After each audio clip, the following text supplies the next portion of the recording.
Hey guys, welcome back to the channel. This is story about what if Naruto control every woman in Highschool DxD part 1. Before I start, please do support for more amazing content and comments for part 2. Do consider to subscribe my channel and share my video to your friends and check out the description as well. Let's start the video. Such a strange item. So small, so fragile, and yet able to call forth power that could tear the entire world apart. These thoughts echoed through the mind of one whose hands were currently wrapped around a small, seemingly metal, object shaped like a diamond.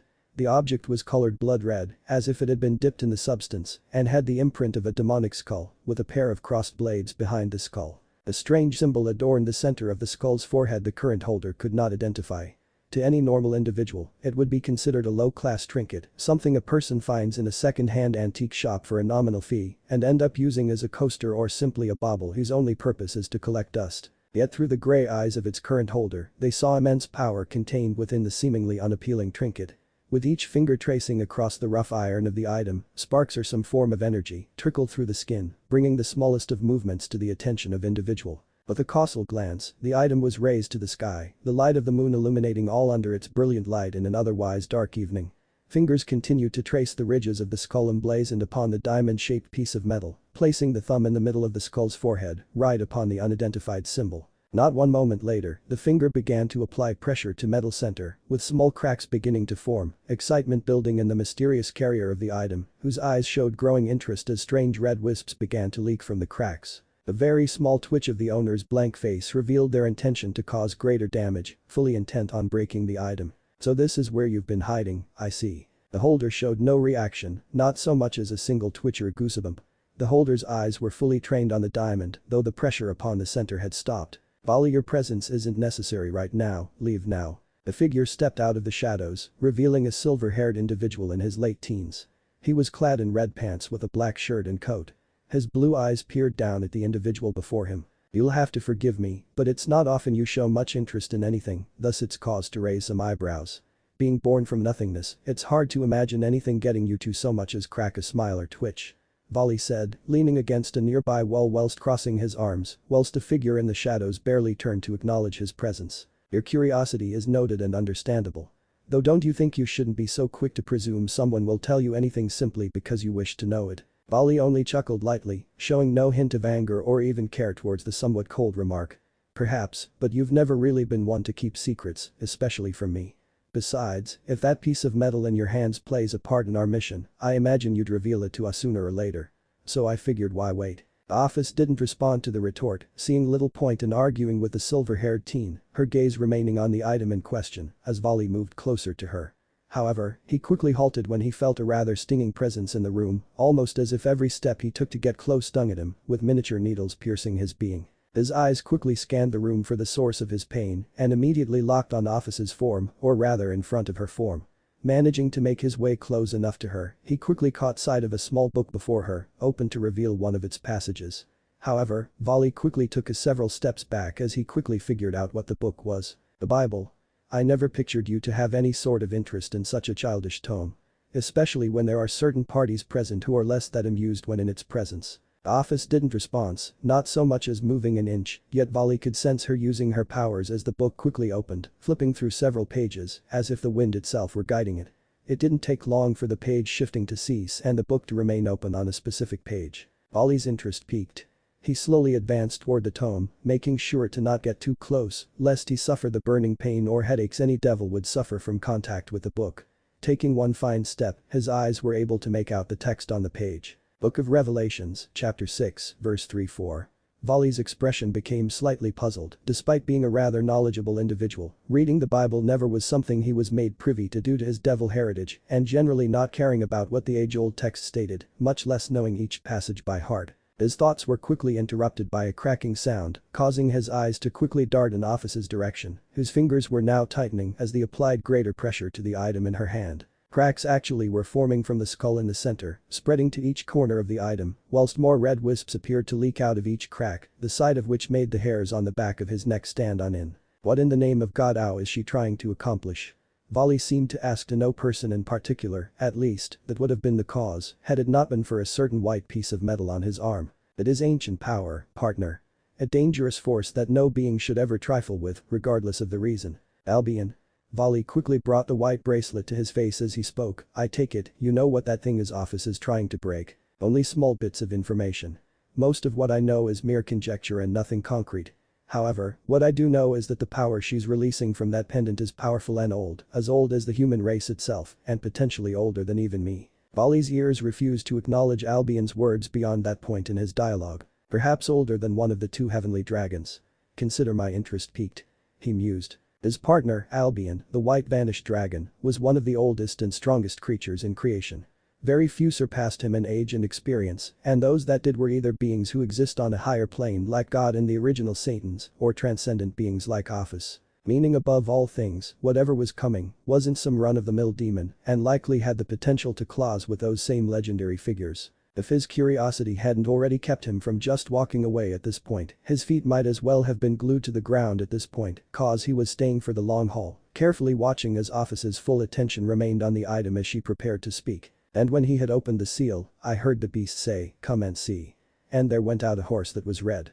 And power was given to him that sat thereon to take peace from the earth, and that they should kill one another. And there was given unto him a great sword. With each word spoken, Vali felt a haunt presence slowly descend upon him, growing in intensity as Ophis' hand effectively crushed the item in her hand, shattering it completely, its pieces falling to the ground like crimson snowflakes. The red miasma that had been emitted from it seemingly disappeared at first, leaving only the shattered remains of its vessel. The moment, however, was brief as the pieces began to glow a violent crimson red, blood-red electric energy erupting from each fragment, as sounds resembling screams of hatred, agony, death and destruction, roared to life in every direction. The sound was so deafening in terms of volume, Vali had to cover his ears. The partner of the white vanished dragon winced as the sounds ripped and tore through his eardrums, whilst sending a cold dark chill down his spine. It's like being in the middle of a war zone. Gunfire, explosions, sword strikes, bombs, the cries of the dead and the dying. Just what in the 9 levels of hell has Ophis unleashed? The loud thundering roar seemed to answer him, as the sounds of battle and carnage seemed to quiet in response, a presence unlike any he could identify seemed to descend upon the land. Vali stared on, watching as the red energy from the fragments seems to crackle and wail, warping the air around them, before concentrating in the air above them, at least 8 or 9 feet high. The energy quickly took the shape of a blood-red orb, which proceeded to fire another red bolt of energy at the empty space, roughly 20 feet away from Ophis and Vali. The energy bolt started about 10 feet in the air before going straight down in a 90-degree angle, leaving a glowing dark red line in its wake, before halting at the ground. The red line then expanded, seemingly like opening a massive door or gateway, spreading until it was roughly 10 feet high and 20 feet wide. Vali continued to watch, finding himself growing increasingly disturbed by the sight, feeling a strange sensation emanating from the doorway. Cries of agony and pain seemed to resonate from every inch of gateway, and a foul odor spread out of it, now hanging over the area like a dense smog cloud. He actually felt compelled to cover his own nose, the stench affecting his enhanced sense of smell. It's like I'm standing in a sea of blood and corpses.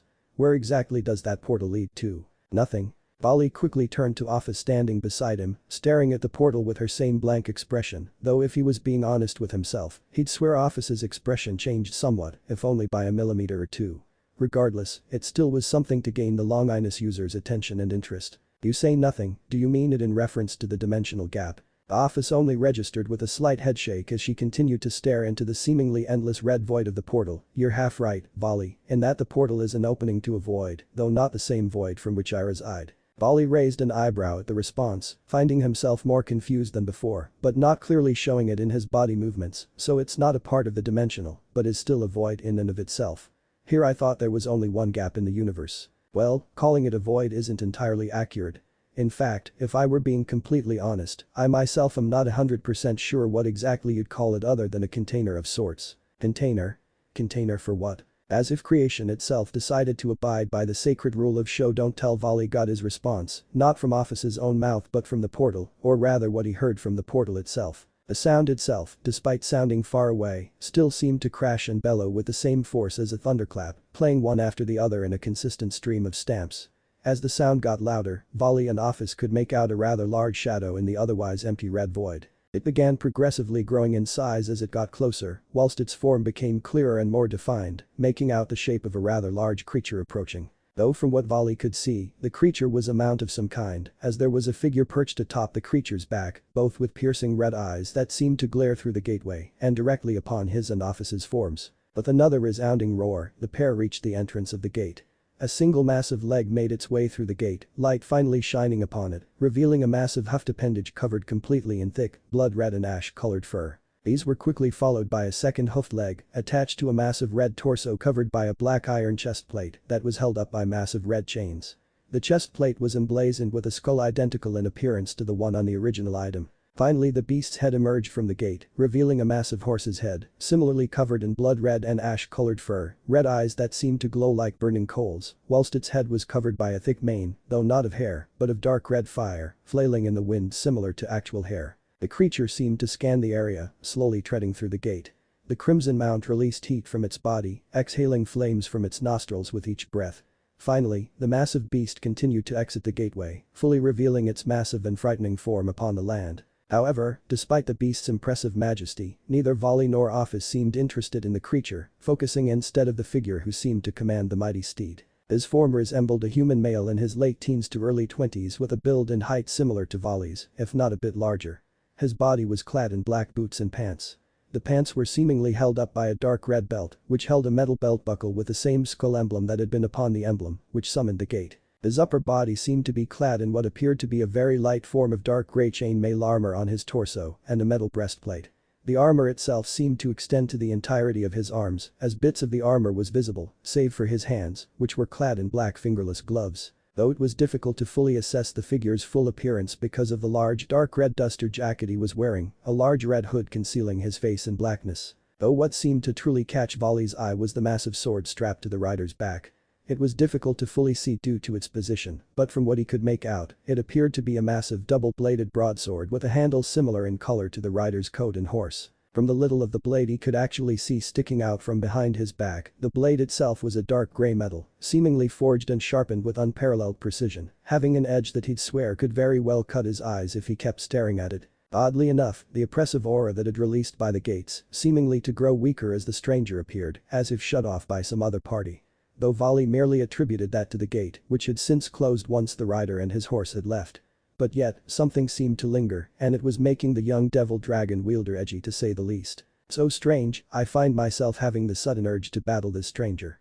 True enough, I've never really been one to walk away from a fight before or even to stop myself from fighting a worthy opponent, but even though I know nothing about this individual, I find myself wanting to fight him more with every second that passes. His urge seemed to translate towards his powers, as a wide and light blue gauntlet seemed to form around his left hand, gradually covering his arm and shoulder before passing over his body. As this occurred, his desire to fight growing stronger with each second that passed. Ophis merely shifted her eyes towards her ally, not showing even a hint of interest or shock in the obvious actions he was about to take, seemingly more interested in the stranger she'd called forth. It'd be wise to rethink your actions, Vali. Though it doesn't truly matter to me if you wish to fight him, it wouldn't accomplish anything. Not that you could defeat him even with all your power. Her comment seemed to fall on deaf ears, as the silver-haired devil had since become completely encased in white and blue armor. A pair of massive wings appeared on his back, each holding a set of blue wings seemingly made of pure energy. Only his head remained free as he stared upon his opponent whilst levitating off the ground. I must say, this is a first for me. Never have I met someone and felt such an uncontrollable urge to fight them.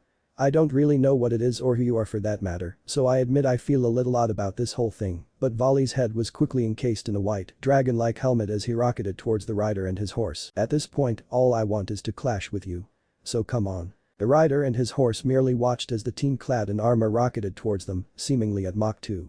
At the same time, the pair could swear they saw a massive white dragon forming behind the teen, seemingly adding to his ferocity. Yet the stranger didn't even flinch or show single care, barely raising his head to gaze upon the teen in question, who was mere inches away from him. It was in that single second, Vali barreling towards his unknown foe, his eyes caught a glimpse of something buried in the darkness of the stranger's hood. It was a pair of pure glowing blood-red eyes.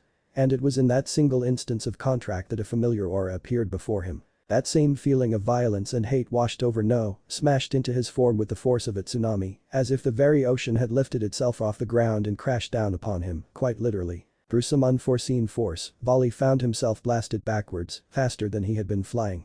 His armor actually cracking as a result of the impact he was seemingly felled by. His form struck the ground unceremoniously, skipping between points of contact with the ground like a rock being tossed across a small pond or river. Ophis watched on as one of her most powerful allies continued to speed across the earth, waiting until he came to a dead stop which was roughly a mile away. Several pieces of stone he'd passed through now collapsed upon his fallen form, creating a massive dust storm in the process. And upon him was given the power to rob peace from the world of men. You certainly live up to the legend surrounding you.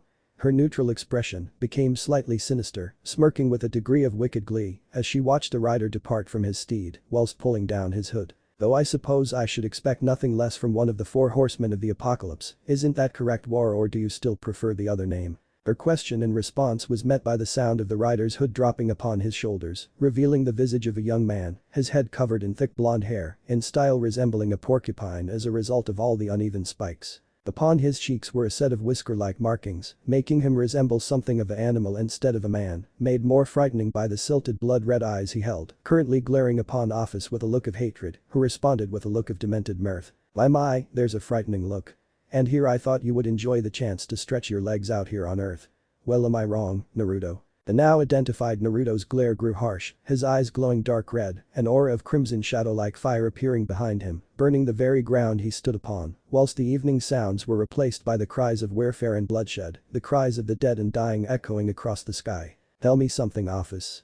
His voice resembling that of an old war general containing a raspy whisper resulting from years of shouting and roars on the field of conflict. Before I kill you on this day, please enlighten me to something. As he spoke, his hand quickly grasped the handle of the sword on his back, his aura exploded in all directions, the screams becoming full-blown war cries, whilst his eyes burned with searing heat. Do you have even the faintest idea of just what you have done? The Red Rider ending, and there you go.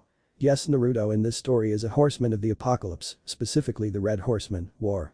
I decided to go with a horseman since, for one thing, Naruto's already been a devil, angel, fallen angel, member of the church, a phoenix member, fox demon and even the son of God at one point.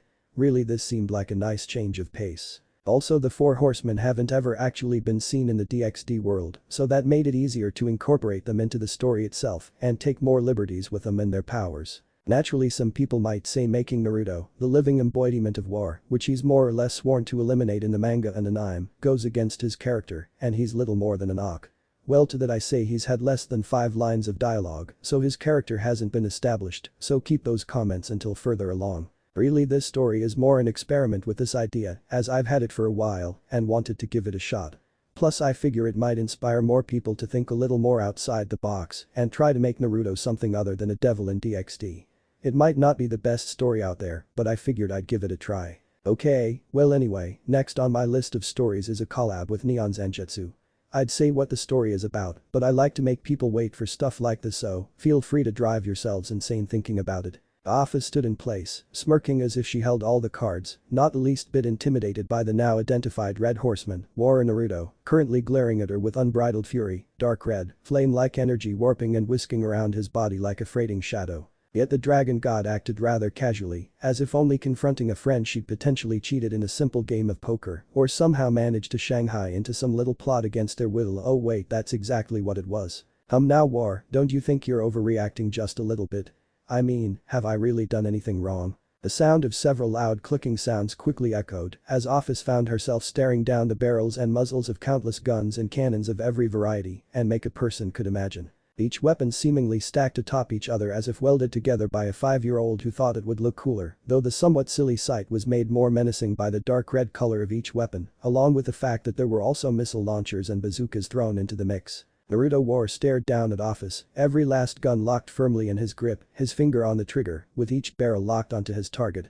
Without so much as a second of hesitation, he pulled the trigger and unleashed hell. The sounds of gunfire, explosions and pure unhinged destruction screamed throughout the land, rocks, earth, trees, everything within the immediate vicinity of his weapons was ripped and torn asunder by his miniature arsenal. Naruto, however, merely looked at the scene coldly, his anger surging quietly behind his stone-faced visage, an anger that was slowly building with each second that passed and every bullet casing that flew either past or directly into his face. The shootout itself lasted for several seconds and truthfully could have gone on for an eternity if he'd wanted, but the Red Rider wasn't in the mood to keep wasting his ammo, and after another few seconds of firing he stopped, smoke leaking from each barrel of his guns. He of course continued to look on through the massive dust cloud and sea of destruction he'd just unleashed, clearly not fooled by what had just happened. Well, that was certainly an energetic response. Ophis chuckled lightly, standing within the dust cloud, surrounded on all sides by massive craters, burning trees and scorched earth, yet not a single scratch or bullet wound on her body, in spite of the massive onslaught she just faced. Her eyes quietly traced over the destruction before her, watching as Naruto's guns quietly faded, reforming into the same red energy, before returning to his body. Though for the living embodiment of warfare and a master of every weapon ever created, your aim leaves something to be desired. All those shots and not a single one did any damage, did you really think you'd kill me with those? The red horseman, however, merely growled as he cracked his shoulders, as a larger amount of the red energy leaked out of him, quickly taking shape behind him. You seem to misunderstand, dragon. Those shots weren't meant to kill you. As he said this, the energy behind him quickly took form, revealing a massive array of cannons, specifically battleship and tank cannons, heavy artillery weapons and possibly a few railguns here and there. The horseman himself currently situated in between the two largest guns, seemingly talking from a large battleship, which along with the other guns were targeted right at Ophis ready to fire again.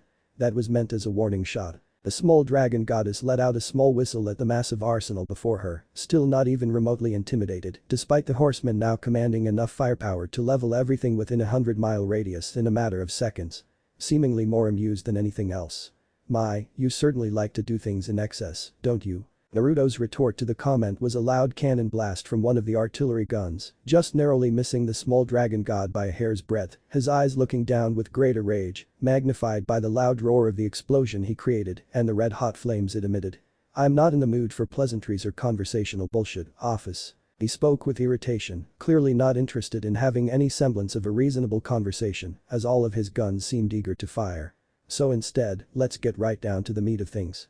Namely, what's to stop me from reducing you to absolute nothingness for calling me here? The sounds of his guns each loading or preparing to fire helped to emphasize his eagerness to bring his second onslaught. Ophis, however, casually and without care, placed herself on a nearby stone, seating herself while looking up at Naruto's form, placing one of her elbows on her knee and chin in her palm, still looking confident. Well, for starters, if you want to be threatening, I'd say it would be more effective if you weren't only using those little toy guns of yours. After all, you can shoot those off all you want, it'd be no more effective if you tried to assault me a series of water guns. Ophis continued to chuckle as Naruto grit his teeth lightly at the comment, though only doing so in admittance to what she was saying. With a casual wave of the arms, the massive gun assortment quickly reshaped back into the red energy it once was and returned again to Naruto's form as he looked on. As much as I hate agreeing with you, you're absolutely right, Ophis. I know none of my normal weapons can hurt you, and I'm not one who enjoys blowing smoke up a person's ass. Thus, his hand quickly wrapped around the hilt of the sword on his back, his red energy forming a mini tornado around his body, causing his jacket to kick up in the wind, the loud screams of war-torn soldiers and civilians howling in agony and fury, War's own eyes glowing red. Ophis actually raised an eyebrow at the sight before her, though still acted in control. You're actually willing to pull out ruin? Just to threaten me? These peaceful times really haven't done wonders for you, have they? Naruto didn't even respond as he slowly began to pull his sword from his back, the red energy around him increasing in size, speed and intensity, with each centimeter it grew free. Let's try to stay on topic, shall we? Now, I'll ask this one more time, and please consider your response very, very carefully. Why, on this or any other plane of existence, should I not take out my sword and obliterate your very existence down to the last molecule and electron? Ophis only frowned at his response, shaking her head calmly as she jumped off her seat, always so impatient, you'd figure someone with all your experience would have learned the value of patience. More to the point, do you really think you can threaten me? You and I both know that as strong as you are, you still come up short compared to me. The horseman merely growled in response, I think I'll take my chances, besides it's not like you can kill me, so really you don't have much to threaten me with either. Ophis stared blankly at the rider, honestly I'd figure you'd be far more cooperative. This little offer I have would actually give you a shot at several members of the three factions. Certainly you'd love nothing more than to wipe a few of them out, wouldn't you? The blonde horseman didn't seem to resonate well with the response, hands still firmly latched on his sword, and why on earth do you think that is a good enough reason for me to even consider helping you? If that's your only means of securing my cooperation, then I'd say you're a few cards shy of a flush, Ophis. And here I'd heard that of the four horsemen, it was the red horseman of war who seemed to have an especially deep and bitter grudge against the three factions. So deep in fact he'd have no qualms killing any of their members if given the opportunity. She smirked as she explained her reasoning, you can't honestly expect me to believe there isn't some merit to those rumors. Rumors, no matter how extravagant, always have some basis in fact, why we ourselves are living examples of that. So you can't tell me the idea doesn't intrigue you. The horseman, however, continued to unsheath his blade, the angry cries it released growing louder and more violent, the sheer amount of bloodlust it emitted was becoming so palpable Ophis could swear she could taste it on the wind. Regardless of whatever truth there may be to your claims, I still follow the rules of Armageddon and laws of creation. No grudge I hold would make me go against those ironclad rules. Also his eyes slowly became somber, his young face more resembling an aged veteran who'd long since be broken by decades of battle and conflict. I'd never let any petty hatred I have blind me to where I'd willingly tear this world apart, not for any reason. His look of fury returned in full as his sword continued to reveal itself, so unless you have some other card to play, I suggest you ready yourself. Office could only sigh in response, shaking her head in annoyance. I tried allowing you a willing choice in this endeavor, and you spit it back in my face. Though I suppose that's part of the reason I chose to summon you. I doubt pestilence or famine would be nearly as accommodating as you've been. Still, if you're still so quick to start a fight, I guess there's no other option but to play my ace in the hole, so to speak, and make the choice for you. Her hand quickly dove into her shirt, Naruto feeling the urge to tense up at the action, but held himself back. She's not stupid enough to even try to pull some kind of weapon out against me. No matter how powerful she may be, there isn't any weapon, forged or born, that I haven't mastered. His confidence quickly drained, however, once he saw what Office pulled from her shirt. The item in question were 3 very familiar looking pieces of metal, each in the shape of a diamond, with several intricate symbols on them. However, there were slight differences that helped distinguish them. One of the items was onyx black or just black in color, with a skull upon its face, but with an old-fashioned pair of scales behind it. The second was sickly green in color, the skull seeming somewhat rotted, with chunks of bone missing and a bow and arrow hidden behind it. Finally, the last diamond appeared bone white or sickly pale in color, the skull sporting a single-bladed scythe behind it. Each diamond giving of an aura not unlike the previous red one, though each seemed far more powerful and frightening. Naruto, however, didn't notice the aura, instead his mind and eyes quickly seeing nothing but red, as his energy and aura literally exploded around him, his entire body seemingly changed into the same blood-red energy he summoned. The seals. Where did you get those? Office regained her confident grin, quietly placing the seals between her thumb and forefinger, clearly indicating her interest to break the seals, resulting in Naruto's aura quickly dying down. My, it seems the Red Horseman isn't as battle-hungry as I originally perceived if he's so easily brought to a halt as the mere action of holding a few pieces of metal. And again, I'd be more than happy to comply with your request and even have a pleasant discussion if you would be a little more accommodating. To emphasize her point, Office applied a slightly heavier amount of pressure on the 3 seals, not enough to break them or anything of the like, but enough to get the horseman to release his hold on his sword, but his aura still remained strong. Are you really willing to play this little game, Office? You and I both know what'll happen if you break those seals. After all, my brothers aren't like me, they don't believe in things like patiences, mercy or proportionate response. And I know they'd soon face extinction, then bow down to you, hell, famine and pestilence would sooner ravage the planet than listen to you. And I know you not so arrogant to think you could control my oldest brother. He doesn't bow to anyone, least of all you. Office actually seemed to agree with his words, only meriting a carefree smirk on her face as she placed the seals between her 2 hands. You'd be right in your assumption. Your 2 older brothers are a pair of loose cannon catastrophes I couldn't hope to control through any means. And your last brother, well, my reasons for not summoning him are self-explanatory. Her smile quickly shifted to a more manipulative smile, reminiscent of a criminal mastermind, which is why I chose to summon you specifically. You're the only horseman who has any semblance of honor and the only one who isn't so blood-hungry that he wouldn't just set this entire planet on fire for shits and giggles. She then slowly began to slip each of the seals into her shirt, save one of them to act as insurance. Of course, this wouldn't work so well if it wasn't for the rather ironic fact that the Red Horseman, War himself, actually wants to see this world thrive.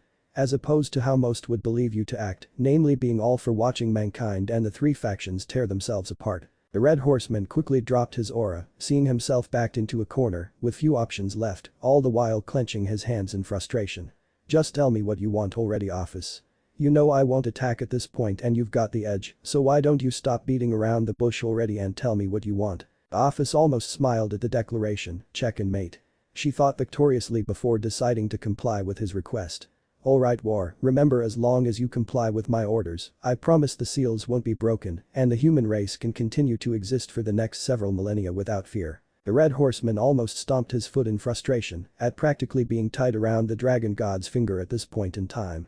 However, the risk was too great and she had the edge in this fight. Namely, he had something to lose from this, while she technically didn't have anything, since Office's nihilistic personality made it where she all but didn't care about her own life, at least not enough to fear death. So calmly taking a breath, the Red Horseman quietly took a seat on a nearby wall, his red eyes glaring at Office as he crossed his arms. Very well, Office. I will concede for now since I appear to have my hands tied. Why don't you just tell me what exactly it is you want? The dragon god, seeing she'd won, quietly put the remaining seal back into her shirt and quietly made her way over to War. Glad to see you're finally being reasonable.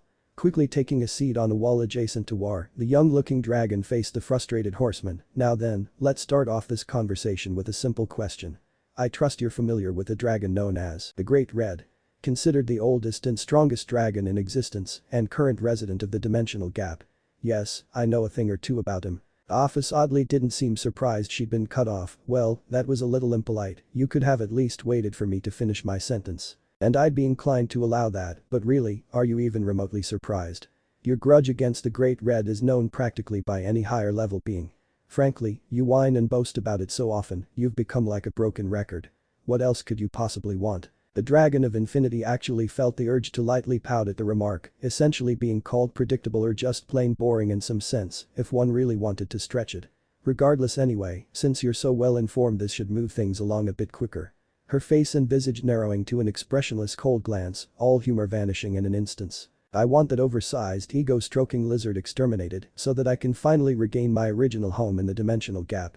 Ophis seemed to gain a more passionate, regal tone as she spoke. Evidently this was a speech she'd been practicing, and it was no small secret how much she enjoyed just talking about killing and generally defacing the Great Red's name. Sadly, the Red Horseman wasn't the least bit amused. And you want me to what, kill him for you, is that it? The Red Rider actually started to chuckle at the notion, though it was not the funny, amused laughter of someone who was in a good mood. No, it was the mirthless, empty laughter of a borderline sociopath or a serial killer, amplified by the red energy slowly beginning to form around him. Here's a question, you're one of the most powerful beings in creation, so why don't you get off your tiny, lazy, scale-covered Lolita ass and do it yourself? I've made it very clear from the start, if you or the three factions want to rip each other apart, fine, but leave me and the rest of the planet out of your petty disagreements. Ophis only cited his abrasive response. I never said I wanted you to kill the Great Red. Really, a fight between the two of you would probably cause about as much havoc as the actual apocalypse itself.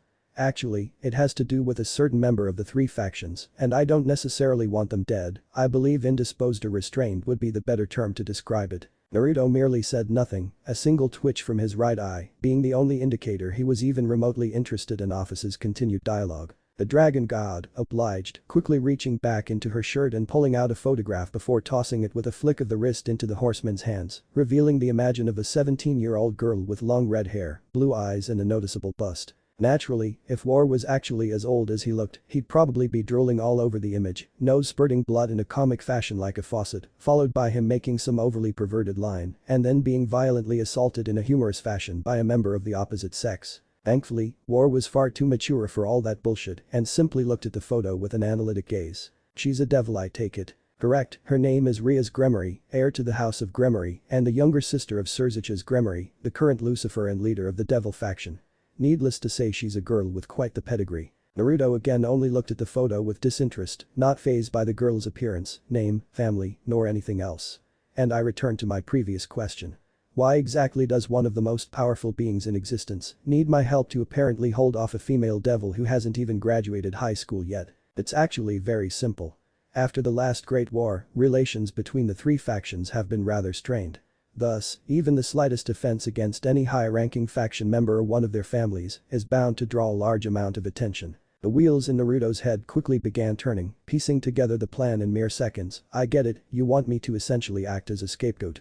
Stir up waves amongst the ranks by having them focus all their attention on me so you can settle your own little affair with minimum interference. A clever deception, I'll give you that. The young in appearance dragon god actually grabbed the hem of her dress in a fake curtsy. To receive such a compliment from a military mind as yours is truly an honor. Naturally, I know that you're more than capable of handling this task without issue, and once things are all settled, I will hand the seals over to you. The apocalypse won't be getting an unnecessary head start, and you even get to repay the three factions for their prior transgressions. Doesn't sound too unfair of an arrangement to me. The horseman, however, didn't seem entirely amused. And how exactly do I have your word that you'll hand the seals back over to me once I've done as you've asked? You don't exactly have a reputation for being the most trustworthy creature in creation. That may be, however, I don't have much to gain from stabbing you in the back, and as you've already pointed out, breaking the seals otherwise would be unwise, since the horsemen would treat me with the same level of respect as they do every other creature in existence.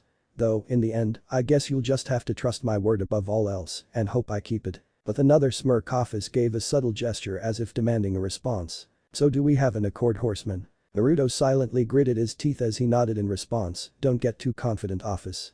I'll play you game for now, but should any opportunity reveal itself to me, I will take the seals back by force and then show you the full force of what a horseman is capable of." Scene change. I am one of the 4 horsemen of the apocalypse. A master of unarmed combat, weaponry and battle strategies, and I'm currently spying on teenagers at a Japanese high school. Nothing in that sentence sounded right. These thoughts ran throughout the horseman's mind as his eyes quietly observed the daily workings of the students of Kuo Academy, a high-class Japanese school, of which his target, Rias Gremory, was a student of. After he begrudgingly agreed to Ophis' request, he immediately demanded what information she had on the girl, primarily where to find her, leading him to perform some necessary recon on his target. "Hey, you guys see that thing in the tree? I think it's a bird of some kind, maybe a hawk." "Dude, don't be an idiot, hawks aren't that color and they don't even live in this area. You really need to pay more attention in class." Naruto's gaze quickly diverted to the voice of a pair of students who'd caught sight of him, or rather his current form. Naturally, as part of recon, it's best to move in with stealth as the top priority, and while he could easily have gone in his normal form, that would require things like formulating a background, possible conversation and unwanted interaction with the target or other parties, and in general was just too much of an unnecessary hassle. Thankfully, another one of his powers as a horseman was shape-shifting, specifically he could transform himself into any beast or creature ever used in warfare. In this case, a falcon, a red falcon to be specific, an unfortunate side effect of being the red horseman, but it was a rather moot issue at this point. Imagine his form being kind of like the messenger hawks from The Last Airbender, minus the whiskers and being pure red in color. With his form taken, he was currently perched on a large tree branch in the middle of the schoolyard, just overlooking the gym, with the main school building in full view. Though, with his precise gaze, he firmly locked onto the abandoned school building, around 200 yards away. Kuo Academy Schoolhouse. Originally abandoned almost 2 decades ago, before it fell into Rias Gremory's control and since acts as her main base of operations, protected under the disguise of the supposed occult research club. He mulled over some of the additional data Ophis had given him regarding the Gremory girl and her activities, himself silently acknowledging a slight degree of intelligence in the plan of using a club to help disguise their unusual activities. Read. Supernatural.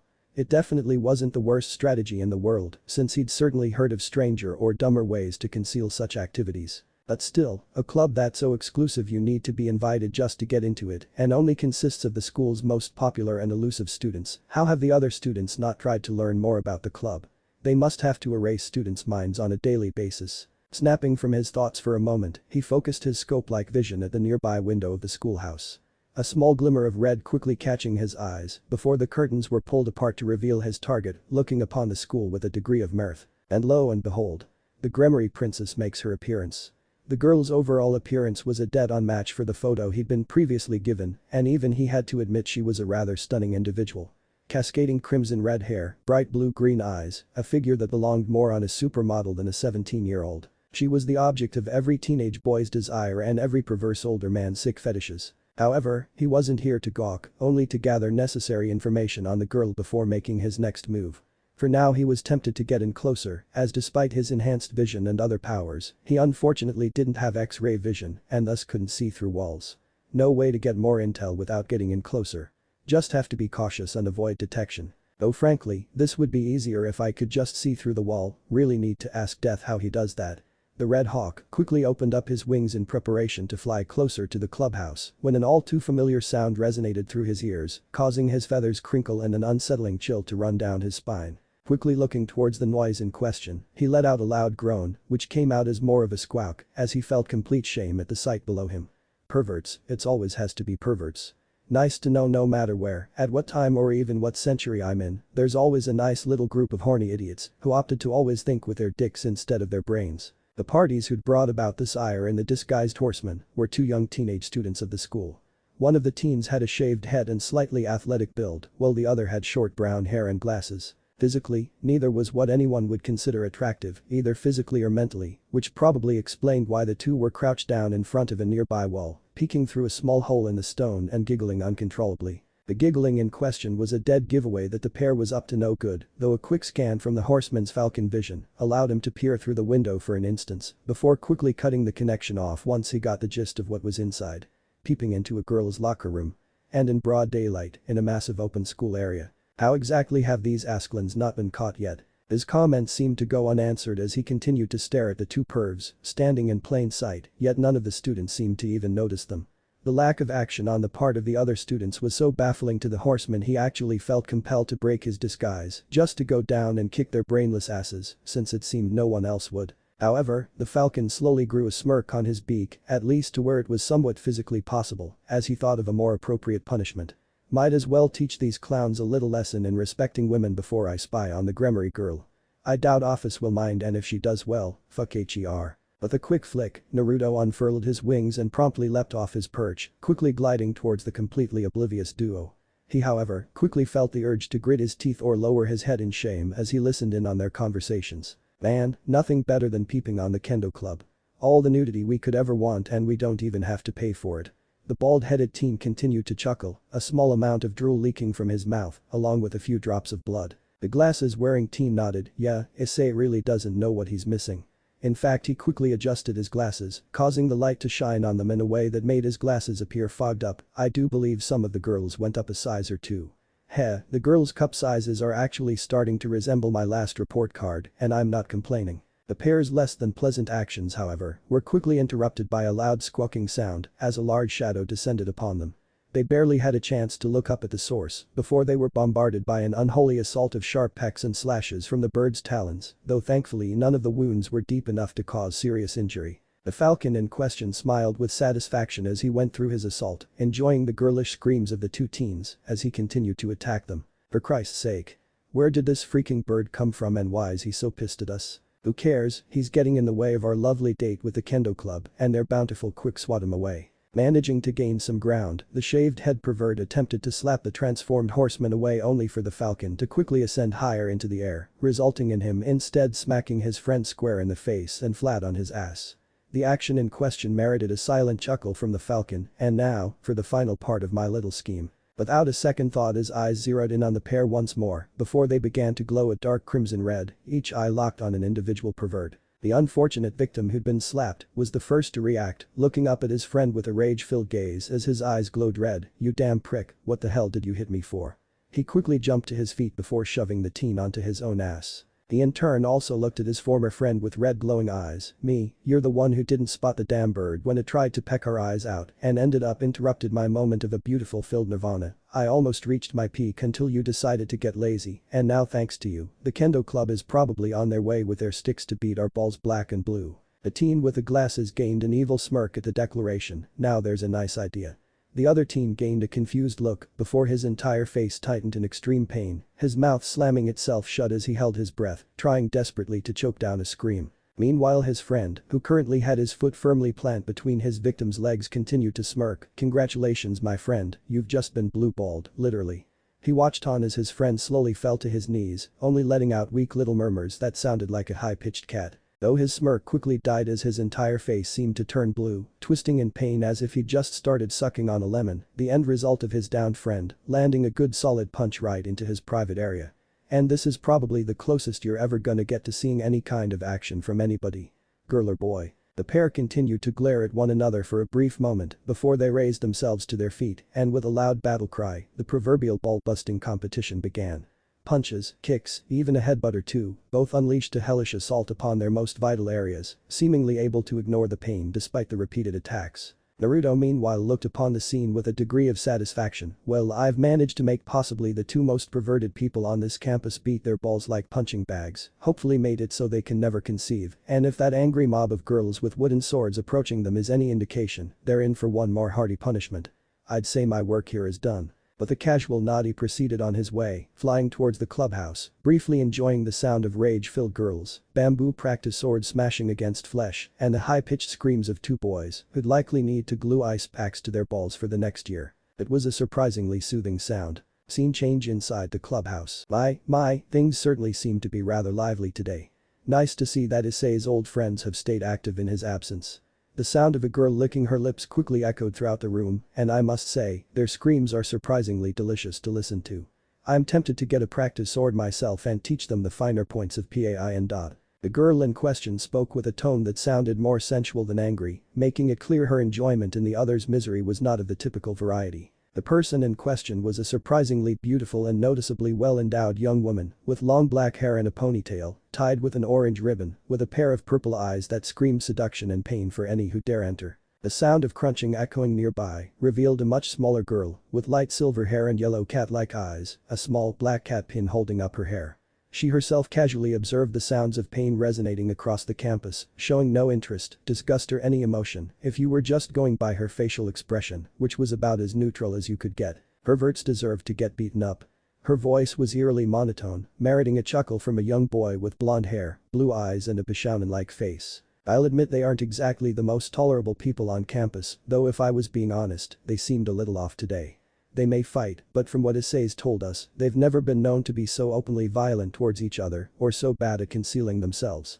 The strapping young man explained. The black-haired sadist nodded. I don't suppose it could have anything to do with the little spy we have looking at us in the window. All eyes collectively darting towards the red falcon currently gazing at them from a nearby branch, especially when you consider that falcons aren't native to this particular area, and I'm fairly certain they don't come in that particular shade of red. What do you think, Butchu? There in the center of the room, sitting behind a rather expensive-looking hardwood desk, chin resting on her intertwined hands, with a calculating look on her face, was the heir to the house of Gremory and Naruto's intended target, the crimson-haired Rias Gremory. Her blue-green eyes quickly locking with those of the falcon, easily able to tell from a single glance, it wasn't a normal bird, beyond the observations already made. I think it's safe to assume that whoever or whatever that creature is, the fact that it specifically chose to spy on us, means they must be aware of who we are or at least have some degree of idea regarding our identities. Given his close proximity, I'd say it's best to not beat around the bush and just see what he has to say. She quietly gestured towards the window. Akeno, if you'd be so kind as to allow our guest in, it'd be rude to just ignore him at this point. With a chuckle the young girl made her way to the window. Maybe we should get him a dead mouse to help tempt him in. It would be kind of silly to just open the window and assume he'll fly right into the room.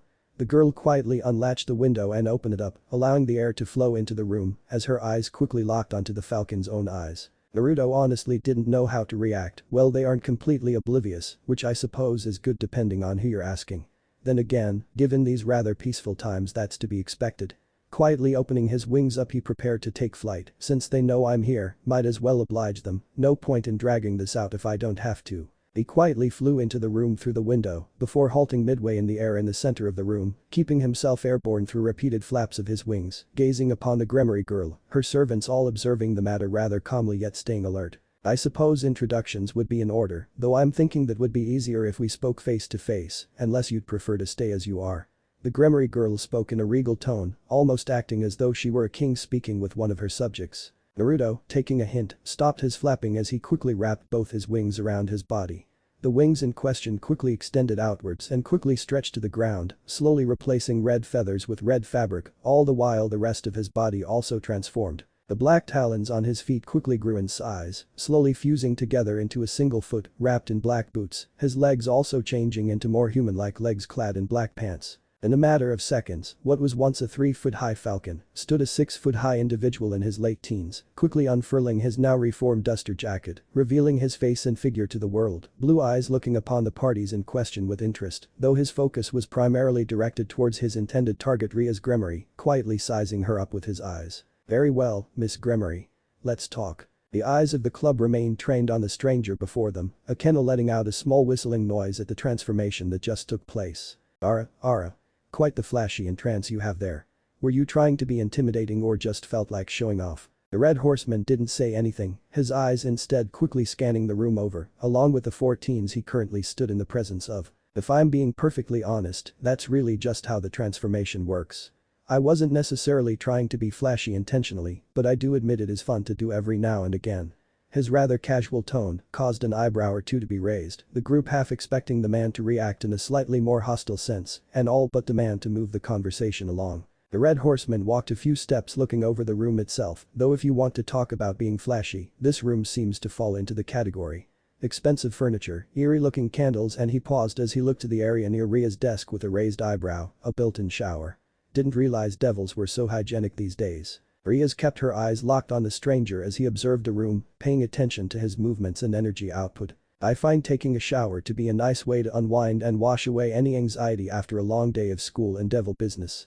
It's really quite therapeutic. Naruto nodded at the acknowledgement, contemplating actually taking a seat on the nearby couch, though quickly held himself back, partially due to the small silver-haired girl seated firmly nearby. Really wasn't in the mood to start a fight right now, no matter how easy it would have been to win. Rias meanwhile, remaining seated at her desk with her fingers interlocked, caustically observing the stranger, all pleasantries aside, I feel it's important we get down to the meat of things. Namely that you should be aware that this area, especially this school, is territory under the House of Gremory. Thus any parties who enter here are to act with a certain degree of etiquette and behave accordingly, at least those of a supernatural perspective. The red horseman had to restrain himself from smacking his head in annoyance at the declaration, so this little high school girl is in charge of this entire city, and here I thought the three factions only acted like children, but apparently are also okay with putting actual children in charge. Unbelievable. Naruto, maintaining his composure, lightly crossed his arms over his chest, a slight look of annoyance in his expression. Last time I checked, this land was a part of Japan and wasn't under anyone's ownership. Especially when you take into account that as far as everyone who attends this school is concerned, this school and all territory in the immediate vicinity is land that anyone can use, with it not belonging to any one group of people. He actually broke out into a small smirk for a moment, plus it's rather arrogant of you to say this land is your territory, since that little demand only works or applies to people aware of your heritage, which are few in number. Hence throwing you so-called weight around like that makes you seem a little conceited, don't you think? The Gremory group seemed a little surprised by the response, with both Kiba and Koneko only being slightly shocked and raising their respective eyebrows, while Luceno and Rias took it with a little more impact.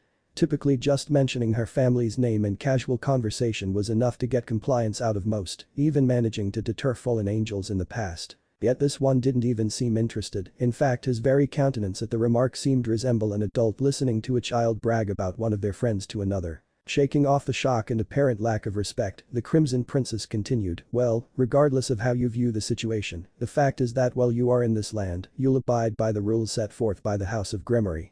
Meaning any acts of violence you perform will potentially be seen as an act of aggression against my house, and you will suffer consequences for it. Her tone made all but clear she was confident in her threats carrying significant weight, obviously having gone through the same song and dance routine in the past, with prolonged success. Unfortunately for her, Naruto wasn't the kind of person to take the sword lying down. So on top of being arrogant, she's completely okay with starting a war for the smallest offense. And here I thought I couldn't hate the three factions more than I already did. The red horseman continued to stare at Rias, now contemplating the proper response to her declaration. Though his hesitation made Rias smirk unaware of his thoughts, seems he finally got the message. Her smirk quickly dropped however, as he spoke, so when you say act of violence, exactly how far does that pertain? Does that mean if I were to casually bump into you, knock you over and cause you to get a scratch or two, you'd use your fabled powers of destruction on me? The response caught Rias off guard, as well as the rest of those currently seated in the clubroom. Well, it's not quite that serious. The Red Rider, however, quickly cut her off, or let's say perhaps I maybe smack you in the back of the head for a rude comment, or perhaps even punch you once in the face, with no further intention of inciting violence.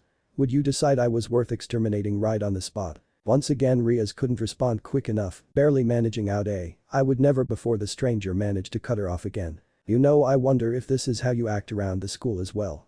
Is that how you handle things here? Someone annoys you or causes you mild discomfort, so you use your powers in one way or another to cause them physical or psychological harm, then justify it by hiding behind your family's name like it's some kind of excuse. While Rias seemingly was swallowing her own tongue trying to respond, the three remaining devils were quickly getting themselves on guard, taking note of how with each passing second, the words leaving the stranger's mouth gradually contained greater levels of anger and venom behind them, his disdain for Rias herself becoming rather clear. Another moment or two of being unable to speak, Rias finally found her voice, slamming her palms on her table in a clear showing of authority. Now you listen here.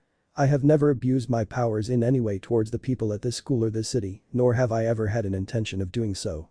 And you have no right to make such baseless claims about me or besmirch the name of my family. At that point the Red Rider actually burst out into mirthless laughter, the sound of his voice sending icy chills down everyone's spine, Ria's confidence shrinking in an instant. Look at you, once again acting all high and mighty just because you happen to come from some family of devils who think they're hot shit because of a name and some cheap-ass power they happen to inherit by sheer dumb luck. Well, congratulations Gremory family, you are one in several million other families throughout the millennium that also managed to win the genetic lottery and gain some kind of power that is the single reason they have any recognition.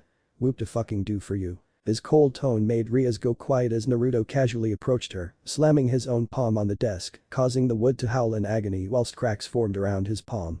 Rias, however, paid no attention to it, completely frozen as she stared into the blood-red eyes of the man before her. Sweat began to pour from her brow as he looked upon her with a dead gaze. "I've seen many things in my life, Miss Gremory, countless families of supposed nobility, like you own, who believed that their blood heritage meant they were destined for great things and used it to justify their actions. Yet as the years passed, their so-called superior blood dried out, their family lines slowly shriveling up, so-called heirlooms being shattered, melted down or simply destroyed, and all records of their so-called legacy vanishing behind the endless sands of time.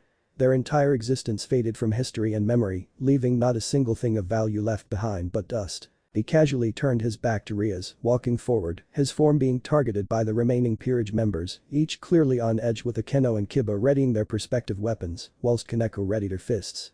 Yet he paid them no mind, instead continuing his tirade. "Alexander the Great, Genghis Khan, Attila the Hun, Julius Caesar, Napoleon Bonaparte and Adolf Hitler. Every last one of these men believed they were born superior to all those around, that their very blood was sacred, capable of forever changing the world, immortalizing their families in history. Yet eons later, most of the current generation can barely remember or even spell these figures' names, and very little of their supposed legacy remains, gradually fading from memory. Your so-called house is no different. Once your clan has all but died out and your Gremory blood spread thin, it'll be another faded name in a history book and memory itself, in fact." In a split second a blood-red knife appeared in the rider's hand before he tossed it directly at Rias, only managing to cut off several strands of her red hair, yet meriting a look of shock from Rias, whilst the red rider merely looked on with a dead look in his eyes. "Why not just kill you right now? It's not like you'll be remembered for very long, just another heiress of another noble family. I doubt many will miss you." His action naturally merited a quick reaction, as he quickly found a sword pointed at his throat, a small fist aimed at his stomach, and a tingling sensation of lightning coursing over his back. Whistle. "Wow, pretty devoted followers you have here, Miss Gremory." His eyes quietly scanned over the three, Kiba holding a focused yet calm expression, his sword locked firmly in his hands, ready to slice. Koneko still held a neutral expression, but it was obvious she was on edge and ready to attack the second he made a move. Really the only one not acting totally serious was Akeno, who despite the situation still held a smile on her face. Granted it was a rather narrow, creepy kind of smile you'd expect to see on a sociopath, but still. "I must say I have some degree of respect, they certainly seem steadfast and protective of you. Most people wouldn't just blindly attack someone they know so little about, running the risk of facing a much stronger enemy and possible injury. I'm actually curious what exactly you did to merit such dedication." Rias, still slightly shook up, managed to shake herself out of her stupor. "I can assure you that my Peerage members' loyalty is the result of the bond we share. I see every individual I take in as both a friend and member of my family, who I would be just as quick to defend as they are to defend me. A mindset that is shared by every member of the House of Gremory." The horseman merely raised an eyebrow at the declaration, making sure to remain as still as stone. "So they have some degree of loyalty amongst themselves. A bit admirable I must admit, but somehow I doubt it's that clear-cut." As he looked at the three little bearing at his throat, "I'm guessing that you all must have had rather tragic pasts to be so willing to protect this girl. I highly doubt you'd be so willing to act for a friend unless you truly valued them." Kiba's sword moved ever so closer to the rider's neck. "It's really none of your business, but we all owe our lives to Rias but you. We owe everything to her." Koneko nodded. "No one attacks but you." Akeno let out another of her sinister giggles at the proclamation. Ara, I'm think a bit of punishment is in order for our rather rude guest. He's already attacked and insulted but you. Perhaps a little shock treatment will make him more compliant."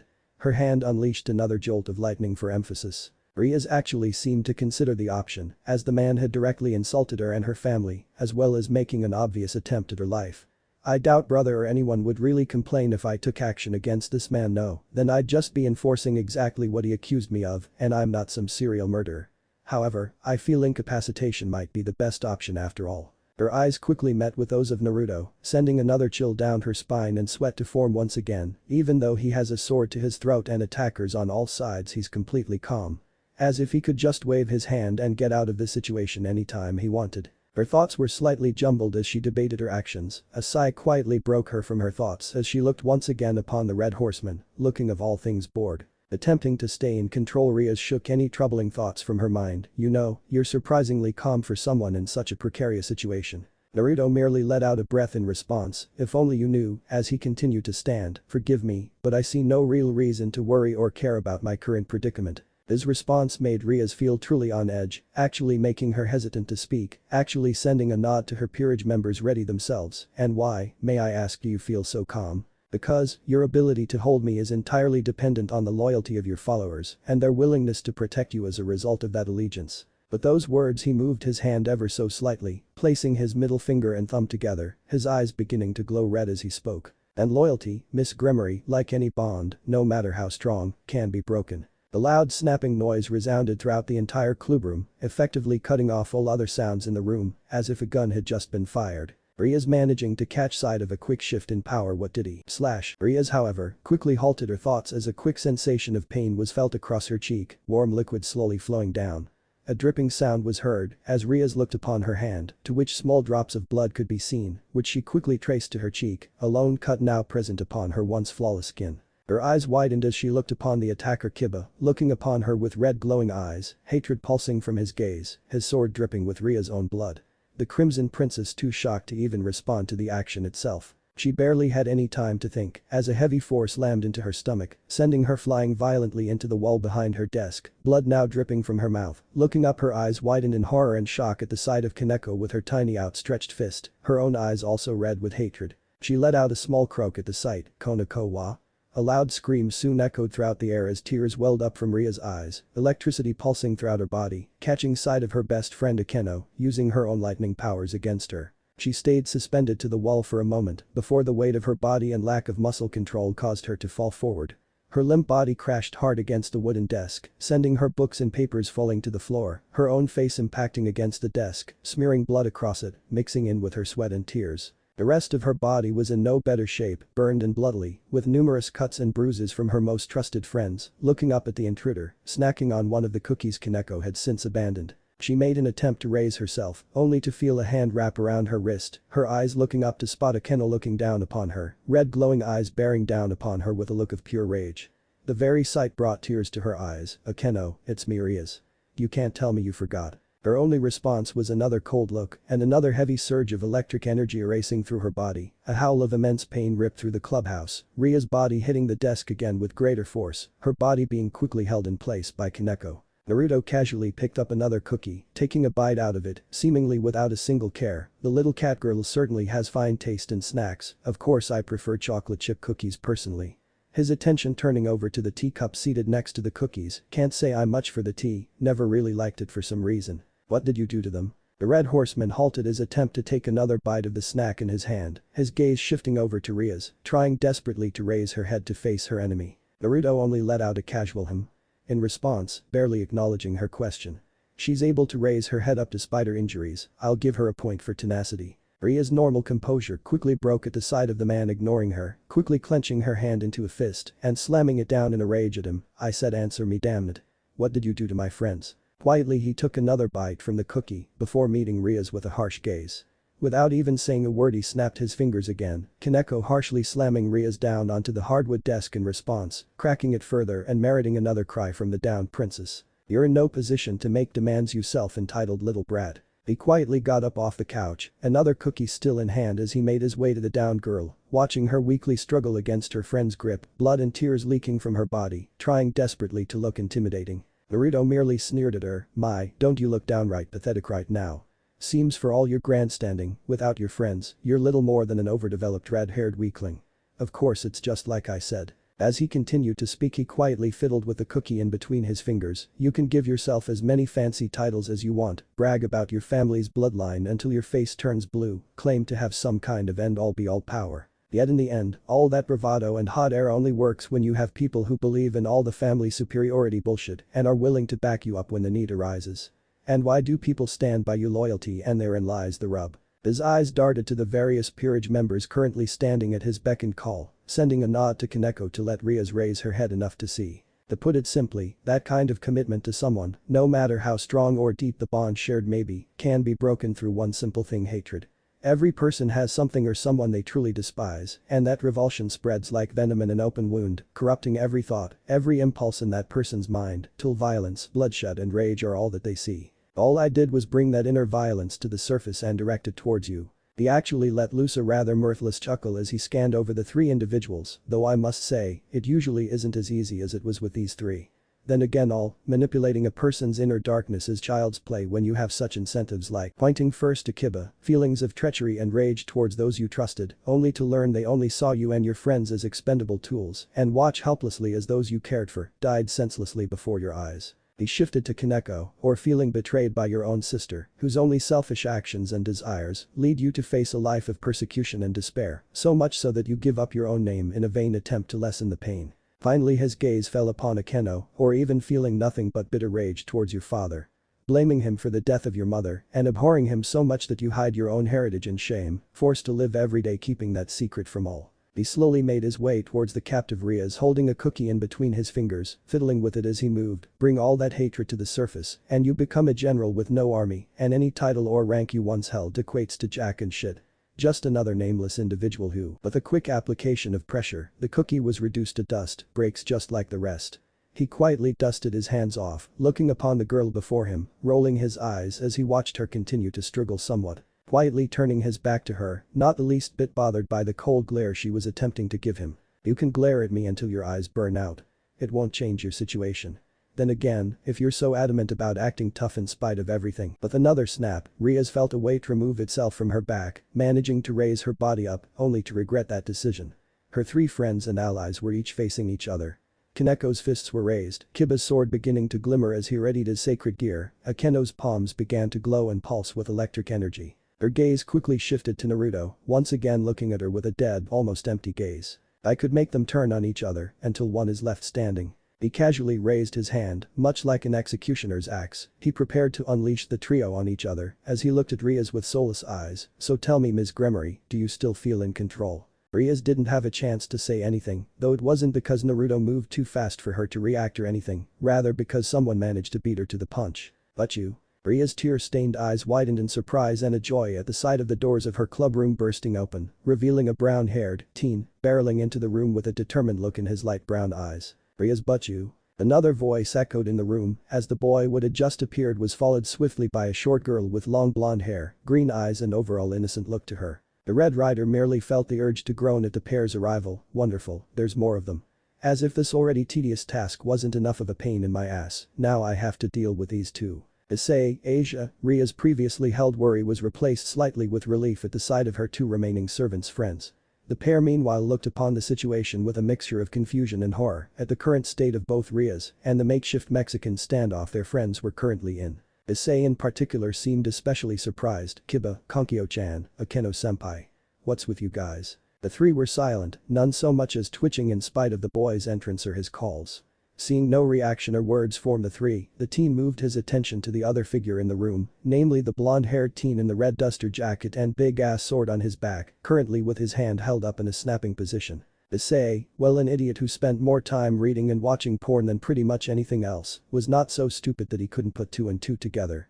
With a glare and flick of the wrist, Issei's arm was encased in bright green light and a red and gold gauntlet formed around his arms, the bright green jewel in the middle of the hand crying out, boost. The sight merited a slight eye raise from the red horseman, looking at the gauntlet with slight interest. Seems the Gremory girl managed to get her hands on a Longinus user. And wouldn't you know it, it's Drag, the Red Dragon Emperor also known as boosted gear. First the White Dragon Emperor, then Ophis, the Gremory heiress and now the Red Dragon Emperor. I swear, this city is like a clusterfuck of supernatural entities. His continued thoughts were halted by the teen's own heated gaze towards him. You're the one who hurt Butchu, didn't you? As he spoke, his gauntlet-encased fist increased in grip, the armor again screaming boost. The red horseman again acted without any real care at the boy's attempts to scare him, actually shoving his hands into his pockets as a clear sign of indifference. Not really, as you can see by the look of things, her three comrades were the ones that battered and bruised her. The only thing I'm guilty of hurting in this room is her desk and pride. His response received another loud cry of boost from the teen's weapon, followed by punch to the face or attempted punch, as the horseman easily avoided the strike, casually moving his neck out of the way, using on the bare minimum of movement to prevent contact, now getting an up-close look at the boy who was glaring at him angrily. Don't you dare lie to me. Akeno-senpai and the others would never hurt Rias Butchu. I know you did it and I'll make you pay for it. His anger and killing intent quickly increased with ever passing second, his gauntlet letting off another boost cry. Yet again the red horseman didn't even flinch at the declaration, only sighing again, like looking through a mirror. Okay, a cracked mirror with a lot of dirt all over it, but still. I can't believe there was a point in my life where I was this reckless. The kid's way too confident for his own good. Looking again at the teen, the horseman's eyes shined red again, attempting to influence him like the others.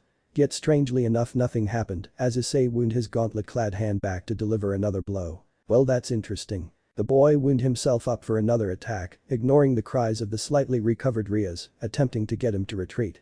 His fist, however, never even got the chance to launch as a crushing force latched itself onto his face, brutally slamming the teen onto his back and into the hardwood floor, caving it in slightly. He barely managed to open his eyes to look up before another force quickly pressed down onto his sacred gear, preventing him from moving it despite the gear continuing to power him up. At the same time, another crushing force landed directly into his sternum, a loud cracking sound echoed through the room, with a brief rasp of a scream escaping the boy's mouth, who found his attacker's left foot placed firmly on his chest. All the while his attacker continued to look upon the boy with slight interest. Well, this certainly is rare.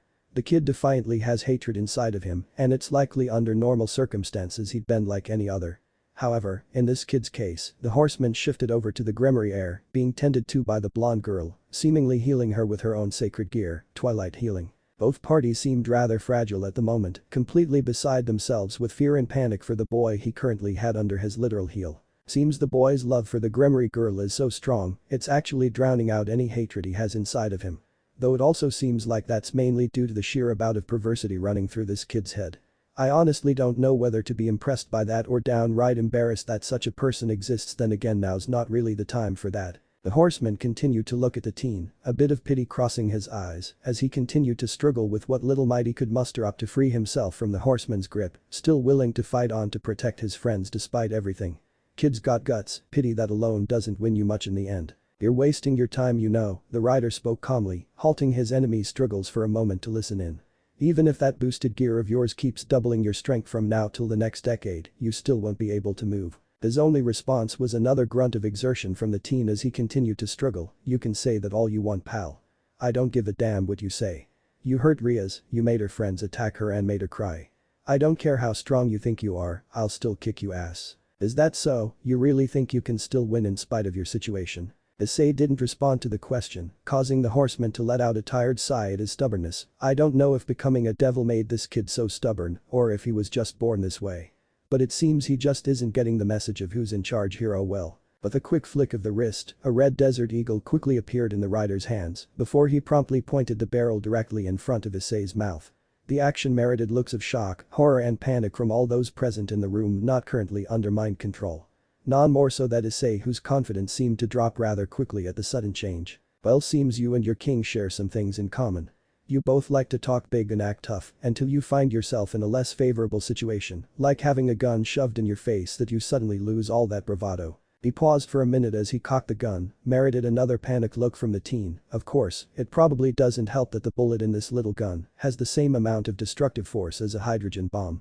So that probably makes being even remotely confident kind of difficult. Certainly enough, that last term was enough to net a collective horrified look from the last three people in the room that was able to think straight. Why you're be bluffing. You'd whiling and nuke the entire sea city. Rias tried to call out with some bravado, but was contrasted with her tear-stained face. Asia meanwhile simply looking at the rider in pure horror, barely containing the tears running down her face. The rider said nothing, simply staring down the sight of his gun, Issei's own face holding unrivaled terror, seemingly now realizing just now that death was quite literally centimeters away from him. Old man dragon. Can't you do something? Give me more power, what do you need for it, my arm, my leg? Fuck, I'll give you my whole body, just give me something to work with and hurry. The red dragon said nothing at first, making Issei panic even more. Come on already, if we don't do something everyone and everything in the city will be destroyed. Take my body already and let me take this guy down. I cannot. Issei paused, his eyes going almost blank at the statement. You're joking, right? You're messing with me. Come on, you helped me take down Riser even though he was out of my league, so this guy shouldn't be any different, right? I'm afraid it's not that simple, boy.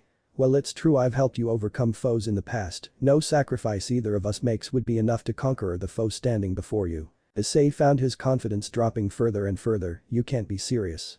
You're supposed to be some super baddest dragon, one that's supposed to be able to slay gods and devils alike. The dragon again paused before he spoke, actually letting out a tired sigh. There is something you need to learn and learn fast, boy. In this world of supernatural creatures, any being no matter how strong, will always answer to another whose powers far eclipse their own. And unfortunately, this is one of those times. Issei quickly felt the dragon's voice grow silent, his connection to the creature growing dim. So that's it. After everything that's happened, everything I've been through, I'm just gonna die again, along with everyone else.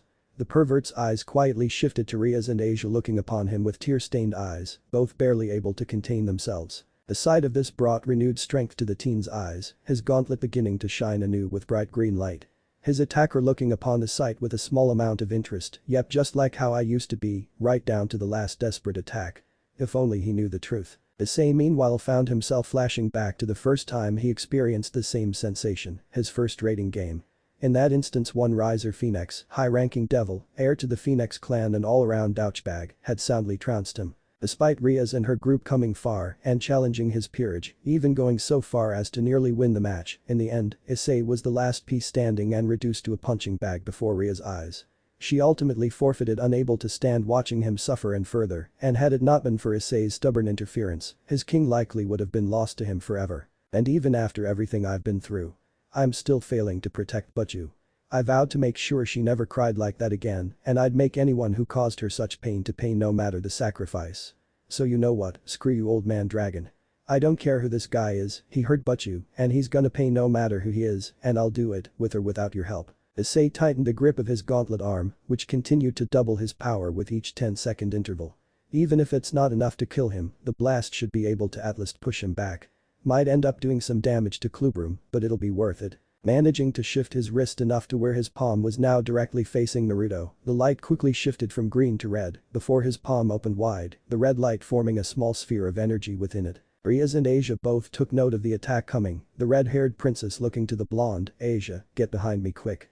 The stunned girl barely said anything, only nodding to herself as did as instructed, a red magical barrier quickly forming around them. All the while the horsemen in the room simply watched the events play out without much care, knowing fully how things would play out. I'm actually half tempted just to end things now and call it a day. Doesn't feel right to keep jerking them around like this. Maybe I'm falling back on some old habits and still get a kick out of screwing with people, who really knows. His attention shifted to Issei, whose attack was ready to fire, take this bastard, dragon shot. The gauntlet let out a powerful scream of explosion and released the small orb into a massive stream of red energy that burst forward like a jet going supersonic. Barreling towards the Red Rider with speeds that normally would have been too fast to follow and by all accounts would have shifted the tides of the fight. Sadly this was not to be. So, this was your last move, was it? The eyes of all the devils in the room could not get much wider than they were at present and their morale could not drop much lower. In fact, they were having a hard time simply grasping the fine concept of what they were witnessing before them. Standing there, in the same position as before, the red horseman, Naruto stood with his left hand outstretched, and right within his palm was Issei's dragon shot attack. The tiny sphere of energy shaking like an electron, trying desperately to move about, yet seemingly trapped in place with no clear explanation. The only thought running through the minds of the devils present was, he caught the dragon shot with his bare hand. All the while the warrior currently holding the energy as if it were a fly, simply stood there looking at the orb and Issei's smoking gauntlet. Were you really so arrogant to think you could kill me with this wet firecracker of an attack? His gripe quickly tightened around the orb, the darkness of his hand swallowing all the light. A crunch was heard as small bits of red dust fell between his fingers. It was in that single moment that he saw any glimmer of hope the group once held completely fade away, now lost in the sea of hopelessness that was their current situation. The sight brought a tired sigh from the ancient warrior, acting almost relieved at the matter seemingly being resolved. Okay, I think I've gotten my point across and done enough damage for one day. With a casual flick of the wrist, the gun in his hand quietly dissipated into a small red mist, whilst the rider removed his foot from the teen's hand and body, before casually moved away from the teen. He quickly turned his attention to the three remaining devils, still under his iron grip. With a brief flicker of the eyes, the rage-filled gaze disappeared from the three, before they each collapsed unconscious where they once stood. Hopefully this should cause enough of a distraction to get Ophis off of my back for a while.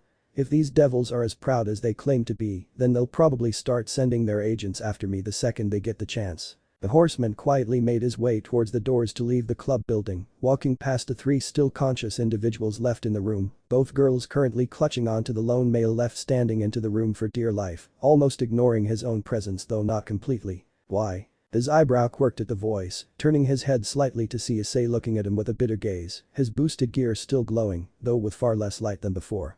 Rias similarly, looking at her attacker with a cold gaze, despite all that had happened. What the hell did we ever do to you? We've never even seen you before, so why attack us? What exactly were you hoping to accomplish? Naruto only shook his head, "You devils, acting completely ignorant to everything around you, to the harm you cause. Maybe not you specifically, but your entire race. No, the three factions in general have done more than enough throughout the centuries to give me plenty of reasons to act, you just unfortunately were the ones I decided to focus on." As he spoke, his body slowly began to turn into the same red energy as before, gradually flowing out the door like wind, yet his face still remained long enough to issue his last few words. "The only reason I'm letting you live right now is because, despite appearances, I don't take any kind of pleasure in needlessly slaughtering people. Even supernatural beings like yourself, but don't think that means I'm just gonna leave enough alone." The group watched as what remained of the figure's head changed into the red energy, slowly making its way towards the door. "I suggest you prepare yourselves. War has come to your city and it's here for the long haul." And with those words, the last of the red energy left through the door, slamming it shut, leaving the three stunned teens to muse over what they just saw. This is quite the unsettling turn of events. Michiel, the seraph and current god, muttered to himself as he looked upon the world, having bared witness to the assault upon Rias Gremory by the mysterious attacker. Whilst it was not uncommon for there to be attacks against the Gremory house, especially with the recent fallen angel assault, the sheer brazen disregard for the consequences of such actions was staggering. Michiel could tell the stranger would have no qualms killing Rias or her peerage members, either of which would have likely been the spark to call forth another war, something all three factions needed to avoid. "I take it this stranger is why you called me, brother dear." Michiel frowned, though ever so slightly, as he bared upon the bright visage of his sister, second in command of heaven, and the White City's strongest woman, Gabriel. With 12 golden wings shining with light nearly equal to his own, she was the sight that any person, man or woman, would be blinded to see. Ordinarily he would never bother her with any matters, but this was a dire situation and thus demanded immediate action. Gabriel herself peered upon Earth, viewing the images that Michiel had seen, quite a bold individual. Is he with the fallen angels perhaps, or another rival faction? It's currently unknown who this being is, though I have my doubts he's with the fallen angels or any one of the three factions. His clear act of violence towards the Gremory heir shows a complete lack of regard for our neutrality, thus I can only assume he is independent or acting as an agent for another faction. Though, regardless, we cannot simply ignore his actions. Had he taken his attack against Miss Gremory any further and killed one of her servants, it's likely the Gremory family and potentially all of the underworld would see the action as a declaration of war, and with no party to positively connect the assassin to, suspicion and paranoia would ultimately result in bloodshed, which we cannot afford in these times. The strongest female angel nodded as she extended her 12 wings, whilst flexing her fingers. "I'm guessing you want me to confront this individual and tell him to stop. If it can be resolved peacefully, that would be the best option. Though I doubt it is likely to be that simple. If necessary, use extreme force to halt him or even kill him if the need arises. You're really that concerned about this? I would never ask you or any individual to do so otherwise. Still, I advise you to use caution. This entity is strong and has a very unusual energy I can't pinpoint, best to be on your guard." Gabriel let loose a childish smirk. "Come on Michiel, I think I can handle one random thug. Shouldn't be any trouble at all." Scene change, Kuo, nighttime. The red horseman silently mused to himself, seated upon the rooftop of the Kuo Academy building, having retaken his hawk form after his encounter with the Gremory group. While he'd effectively completed at least part of his mission, a little voice in his head told him to remain, if only for a little longer, to observe the results of what had transpired. Truth be told, it was much easier than originally perceived, having taken full advantage of his hawk-like vision, able to spy on the Gremory group again, but from a considerable distance, while masking his aura to avoid further detection. Being spotted prior was a light blunder on his part, but given he had nothing to fear from the small group, he'd let his guard down somewhat, a mistake he'd be sure to avoid in the future. During his second recon mission, he managed to gather a bit more useful information about the Gremory group, specifically the late arrivals. The boy, who he'd thoroughly trounced, was Issei, a 17-year-old pervert who'd recently become a devil thanks to some fallen angels and his poor luck at being selected to be the wielder of the Red Dragon Emperor. In terms of strength, well, he had the potential to be stronger than the entire group combined. His lack of any natural talent, strength, wisdom, pretty much anything of value, and his insane level of perversity made him little more than a slight annoyance. Granted, he was also aware of the boy's battle with Riser Phoenix, a rather powerful devil from an esteemed family, in order to prevent Rias from an arranged marriage. Regardless, his threat level was still considerably low and not much to brag about. The other girl, however, was quite a different story. Mainly because he watched her quickly heal the injuries on both Rias and Issei he'd inflicted in one way or another, using a pair of rings that emitted a strong green light, the sight of which made him cringe slightly, more so due to the aura both they and the girl emitted. Asia Argento, former nun and holy woman, expelled from the church after healing a devil and later reborn as a devil after being killed by fallen angels, and arguably the closest thing to a saint he'd seen in years. Seriously, the girl was more pure, innocent and kind than most angels he'd seen. It was actually a bit disgusting just how nice she was, which made him rather glad he didn't have to attack her. He honestly didn't know if he'd have the stomach for it. Still, that sacred gear she had is unusual and interesting as well. A gear that can heal any injury, even from someone evil or good, regardless of species, at least most species anyway. Best keep my eyes open when I'm around her, she might be a problem if I'm not careful. His eyes quietly looked around at the empty schoolyard, the entire occult research club having left the school some time ago to lick their wounds and prepare themselves for their next run-in with him. It was honestly amusing to watch Rias Gremory order her Peerage members to be on guard and be ready for some intense training in the future. If only she knew the truth. Girl hasn't a clue how big the world really is or how small she is. Actually debating whether I should just tell her who I am just to see her reaction. Nah, it's more interesting when they figure it out themselves, though I do wonder how long that'll take. Quietly, he stretched his wings out, his body quickly reforming into red energy, gradually growing in height. Slowly his body began to change shape, quickly resuming his human form, the horseman proceeding to crack his neck and loosened out his joints. Almost forgot how stiff turning into a bird can be, or maybe just because I haven't been doing a lot of shape-shifting lately. He paused for a minute, closing his eyes as he let out another sigh, or perhaps it's the wings, having a pair of limbs you don't normally have can be a problem.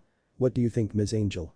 Slowly opening his eyes as he turned his head around. Or should I say Ms. Gabriel? His eyes blinked as they were assaulted by a bright white, almost golden, light, slowly gazing upon a rather beautiful visage of a young woman with short curly blonde hair, eyes that were as blue as the wide open skies, and a fairly impressive looking figure.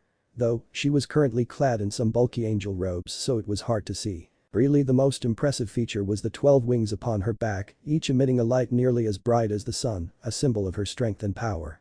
Were he a normal human, he'd either be pinching himself out of shock, crying at the sight of a freaking angel before his eyes, or drooling over the fact there was an insanely hot woman literally right in front of him. Of course he had more than enough self-control and little care at the time to do anything. Instead, he looked upon the angel with a somewhat mixed reaction. Have to say this isn't quite the meeting I was expected. Truth be told, I was waiting to see how long it would take for that idiot Surziches to rip the ground open, just to try and take a crack at me. Calmly, he flexed his hands out, walking a little closer towards the angel, as he reached the edge of the roof, yet instead I'm greeted by heaven's second in command. Tell me, is knocking an overconfident little heiress off her high horse really all it takes to get the White City to send one of their best, or do you just have nothing better to do? The angel both cringed and raised an eyebrow at the horseman's tone and complete lack of respect. That is, generally people show respect, fear or some combination of the two when in the visage of her brother. That wasn't something she thought about out of pride, more just an established trend she'd grown accustomed to. The same could also be said for his complete disregard towards Rias and his actions. Still, she wasn't so petty she'd let a few harsh words break her composure. Well, Michael was right about his complete lack of tact. But I need to remain professional, don't want to cause a fight if I don't have to. She tried her best to look as though she were commanding a sense of authority from the being as she looked upon him, trying to remain neutral as she did. Normally we try to avoid getting too involved in each other's affairs. However, we've done what we can to maintain the truce we've held up to this point and we'll do anything to keep it from being broken. The Red Rider let out a bitter chuckle at her comment, truce. You call your 3 assorted groups gathering weapons, getting into skirmishes on a daily basis, and being just a hair trigger away from annihilating each other and everything around you a truce. He chuckled again. Tell me, what exactly do you consider peace? Total genocide of the other two factions. Once again, the angel cringed at the venom dripping from his tone of voice, but did her best to keep her composure, though finding it increasingly difficult. I feel nothing but pure malice coming from this being, as if he were made purely of rage and fury. Shaking her thoughts clear, she adopted a more confident face. Whatever issue you may have with either heaven, the devils or the fallen angels, you must know that you cannot simply attack whomever you like and not expect consequence. Your actions today could have easily sparked a war that could have very well destroyed everything around us. Oh, you mean like the last Great War? Where you immature brats nearly destroyed everything because of your own petty disagreements. His bold declaration caused Gabriel's words to become caught in her thoughts, her brain suddenly coming to a halt. The sight of which merited a small smirk from the Red Horseman, having sucked a lot of the angel's bravado away from her with his declaration. Oh, you weren't expecting that, were you? Well, I'm not exactly sure what else I can say, considering I saw it all take place, and you must certainly realize my apprehension toward you 3, considering that your little conflict nearly destroyed this entire world and existence along with it. That's not even counting the numerous lives you sacrificed, including the original Satans and God himself. Gabriel quickly felt a cold sweat drip down her brow at the last words spoken by the intruder. How does he know that? God's death in the last Great War is a well-kept secret, only those of the highest ranking, including Azazel and the 4 great Satans, are aware of that. For him to know that, he'd either have to be a spy or old enough to have actually taken part in the war himself. Her eyes quickly narrowed at the thought, adopting a much more serious demeanor. Strange though, I don't remember ever seeing him during the war. True, it was a chaotic time, but an individual as powerful as this one or as unusual would have certainly been recorded, at least to some extent. Then again, what he's saying makes it hard to doubt his claims. The Archangel tensed her hands, cautious as she ready to speak, knowing from the viewing that the individual had a hair-trigger temper, wouldn't hesitate to get violent. You say you were present during the war itself. I don't remember seeing you there. And even if what you say is true, you should be more than well aware that we in heaven, along with the current Satans, have done our best to avoid conflicts like that from occurring again. Naruto, however, didn't seem to share her sentiment, his eyes hardening at the words, really. Because from where I'm standing, all I've seen is your so-called peace walking on a tightrope from turning into all-out war. You've been at each other's throat since the war ended and haven't let up for a moment. Hell, I know that a couple of annoying crows are ready to stir up trouble, and yet you've done nothing to even try to prevent war from breaking out.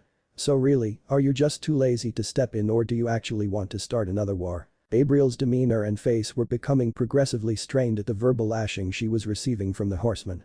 True enough, some of his comments, especially those alluding to the fallen angels, had a grain of accuracy to them, but the claims that she or the other factions actually wanted to start up another war was a rather harsh and vile accusation to say the least, and not one she'd take lying down. Part of her was becoming increasingly tempted to actually lash out at the individual for his comments, which thankfully she was able to restrain for the moment, but it was becoming increasingly difficult with each verbal barb he unleashed. I'm starting to see why Michael believed violence might be necessary here. Not only is this guy rude, but he's abrasive and confrontational, almost like he wants to start a fight with me. And I'm getting very tempted to do so. The horseman merely stared at the angel as she mused over her thoughts, maintaining a neutral standing, yet still pushing his rather harsh tones towards her. Well, at least she isn't trying to throw her weight or title around like the Gremory girl, and my verbal barbs haven't caused her to lash out in anger.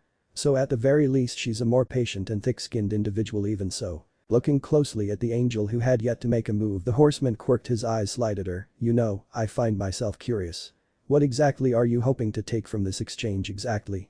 If you're expecting to intimidate or restrain me, you might as well go back to heaven and tell Michael to go ram it, cause that's never going to happen. Then just for the sake of poking the pre-verbal bear, the horseman looked up to the skies. Of course, if the apparent archangel is so much of a coward that he needs to send his little sister to do his dirty work for him, well, I guess he's just an overstuffed chicken who's too much of a little bitch to get his ass in gear and do something productive with all that power he has. He quickly turned his head slightly at that last crack, Gabriel looking a bit hostile at his comment, having formed a dagger of light and thrown it directly at him.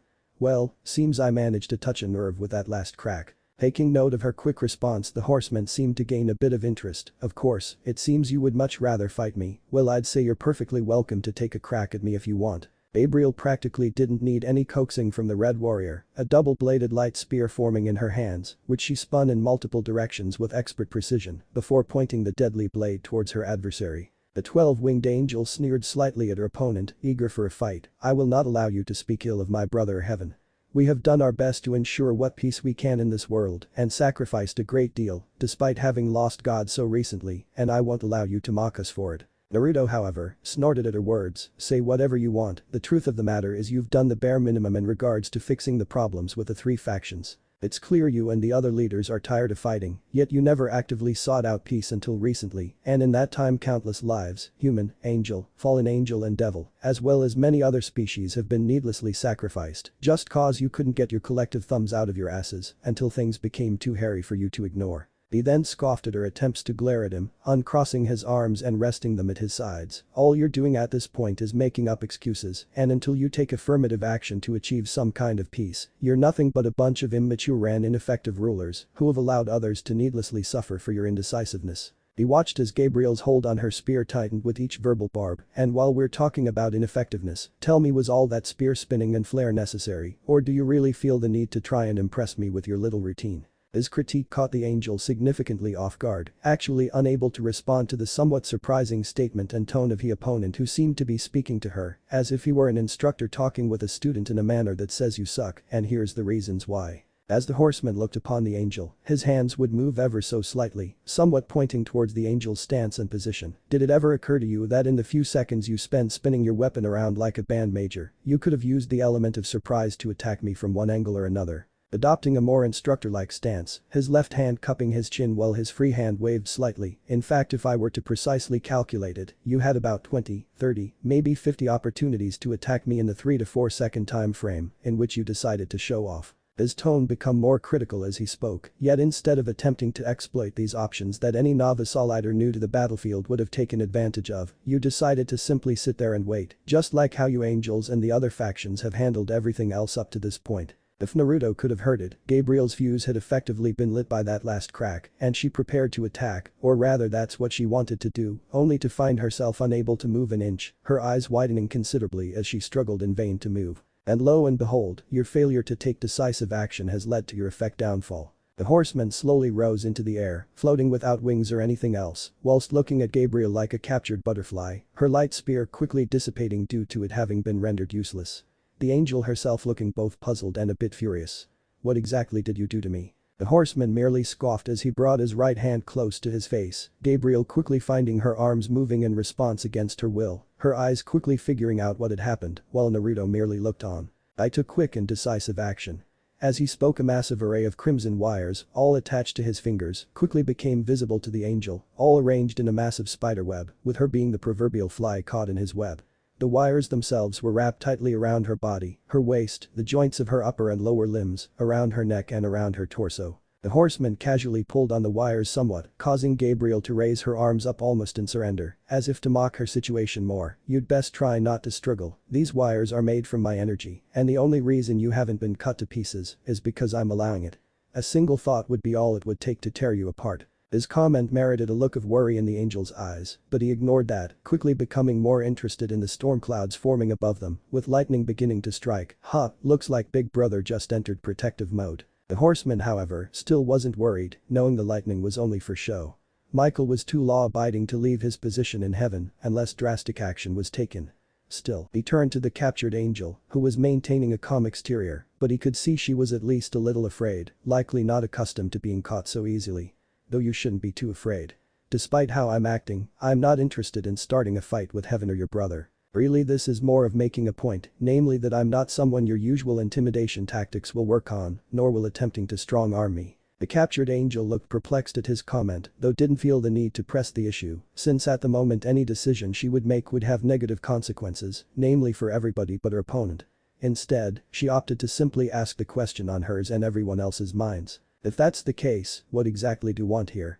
You show up out of nowhere and attack a fairly valued member of one of the 3 factions, didn't you expect some form of retaliation? With another pull of the wires he lowered Gabriel's arms, but still maintained control over her. In order, what I'm doing here is none of your business, nor is it Heaven's or anyone else's for that matter, and you're not in a position to really push that issue. As for the second, even if that's true, I sincerely doubt I'm the first person to attack that girl, and I likely won't be the last, so that hardly seems like a sufficient recourse for this. Gabriel, however, didn't seem too satisfied with his response. You can't just go around attacking people, you could have very easily started another war with that action. He then tightened the wires enough to cause the angel to flinch to get her full attention. Believe me, there wouldn't be a war unless I said so. His eyes glowing for added effect, again looking to the sky, which had become more fearsome with tightening the cords around the angel. With a bored sigh, better wrap this up, it'd be a pain in the ass for me and the people of the city if Michael decided to try and pick a fight. Hugging again on the wires somewhat, he gave the angel another harsh glare. Just keep this in mind, and that goes for your brother with his eye in the sky. Odds are you'll be seeing me in the future, and unless you want to know what a real war looks like, I suggest you stay out of my way. The lack on the wires gave way and quickly they disappeared, releasing the sealed angel who spread her wings wide, breathing with a calmer demeanor. Looking back to where her enemy remained, all she saw with brief wisps of red smoke, his presence otherwise having vanished from sight. A small part of her was tempted to pursue, but her encounter and the obvious worry her brother had been showing tempted her to do otherwise. Best to report back to Michael before something else happens. Hopefully we'll be able to keep an eye on this guy and be better prepared in the future. Opening her wings wide, a blinding light forming around her, the angel quickly vanished from sight, the violent storm quickly dissipating as well. Unaware of the horseman, hiding in the shadows. Well, this has certainly been an eventful day. meant the Gremory Heriness, ruthless pummeled the Red Dragon Emperor, pissed of Gabriel, and got into a game of chicken with heaven itself. He quietly sighed again as he ran his hand through his hair, his armor and battle gear, quickly fading away in order to adopt a more casual look, whilst his aura had effectively vanished, keeping heaven's eye off him for the time being. Let's just hope tomorrow's a little less of a pain in the ass. Scene change, next day in the city. Well, here's a reunion I was hoping to avoid, at least for another few centuries. My luck really sucks this week. Those were the words echoing in the mind of Naruto, aka War, the Red Horseman, who after his encounter with the Gremory girl and Gabriel, opted to adopt a slightly more casual appearance. He still had the same physical appearance of a teen around 17 or 18, with spiky blonde hair, blue eyes, whisker marks and the like. However, his traditional red duster jacket and chainmail armor had been replaced with a simple red jacket, with the imprint resembling the marking on his seal emblazoned on the back, with a black t-shirt inside, a pair of army green pants and simple black shoes, along with a black fingerless glove covering his right hand, while his left was exposed, a plain-looking gold ring on his left ring finger and a black belt with the same symbol on his jacket for a belt buckle. Having decided to wait to see the results of his past antics, the horseman decided to take a stroll through the city, getting a chance to admire and enjoy the peaceful sounds and sights of a relatively calm area for a change, as opposed to the endless parade of violent images of war-torn countries and cities he was consistently stuck viewing as part of his position. It had actually been rather soothing for the otherwise brutal horseman, seemingly forgetting for a moment how bitter things were until he caught sight of something that caused any sense of serenity to die almost immediately. The sight in question was a car, specifically a large black Cadillac Escalade, with a rather interesting front license plate reading the word hungry, and was currently parked outside a local fast food chain restaurant. Normally people would simply see the car as a gas-guzzling vehicle that only rich assholes or people in a midlife crisis drove for one reason or another, but other than mild contempt would give it no mind. For the horseman, however, he knew there was far more to this particular vehicle than met the eye, and unfortunately it meant an encounter he'd hoped to avoid. Casually strolling up to the car, he gave it a quick glance, casually sliding one of his fingers across the passenger side door, noticing a small wisp of black energy forming around it. Sorrow, he sighed. Well, that just confirms what I was afraid of. If you're here then that means Famine's not far behind, is he? He looked again upon the car, watching as another wisp of black energy flew from the car door before being absorbed into his finger as the car communicated with him.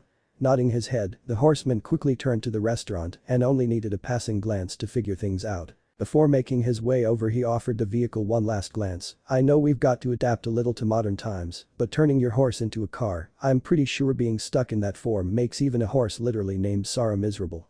Well, that and Famine being a selfish ass sure doesn't help. Quickly walking through the doors, War stopped for a brief moment as a familiar sensation entered his being, a vague sense of desire crept into him for the briefest of instances. A desire for food, for drink, for battle, for blood and many more, all coming up to the surface. Thankfully the effect disappeared fairly quickly, too weak to even affect him, but it fully confirmed what he knew to be true.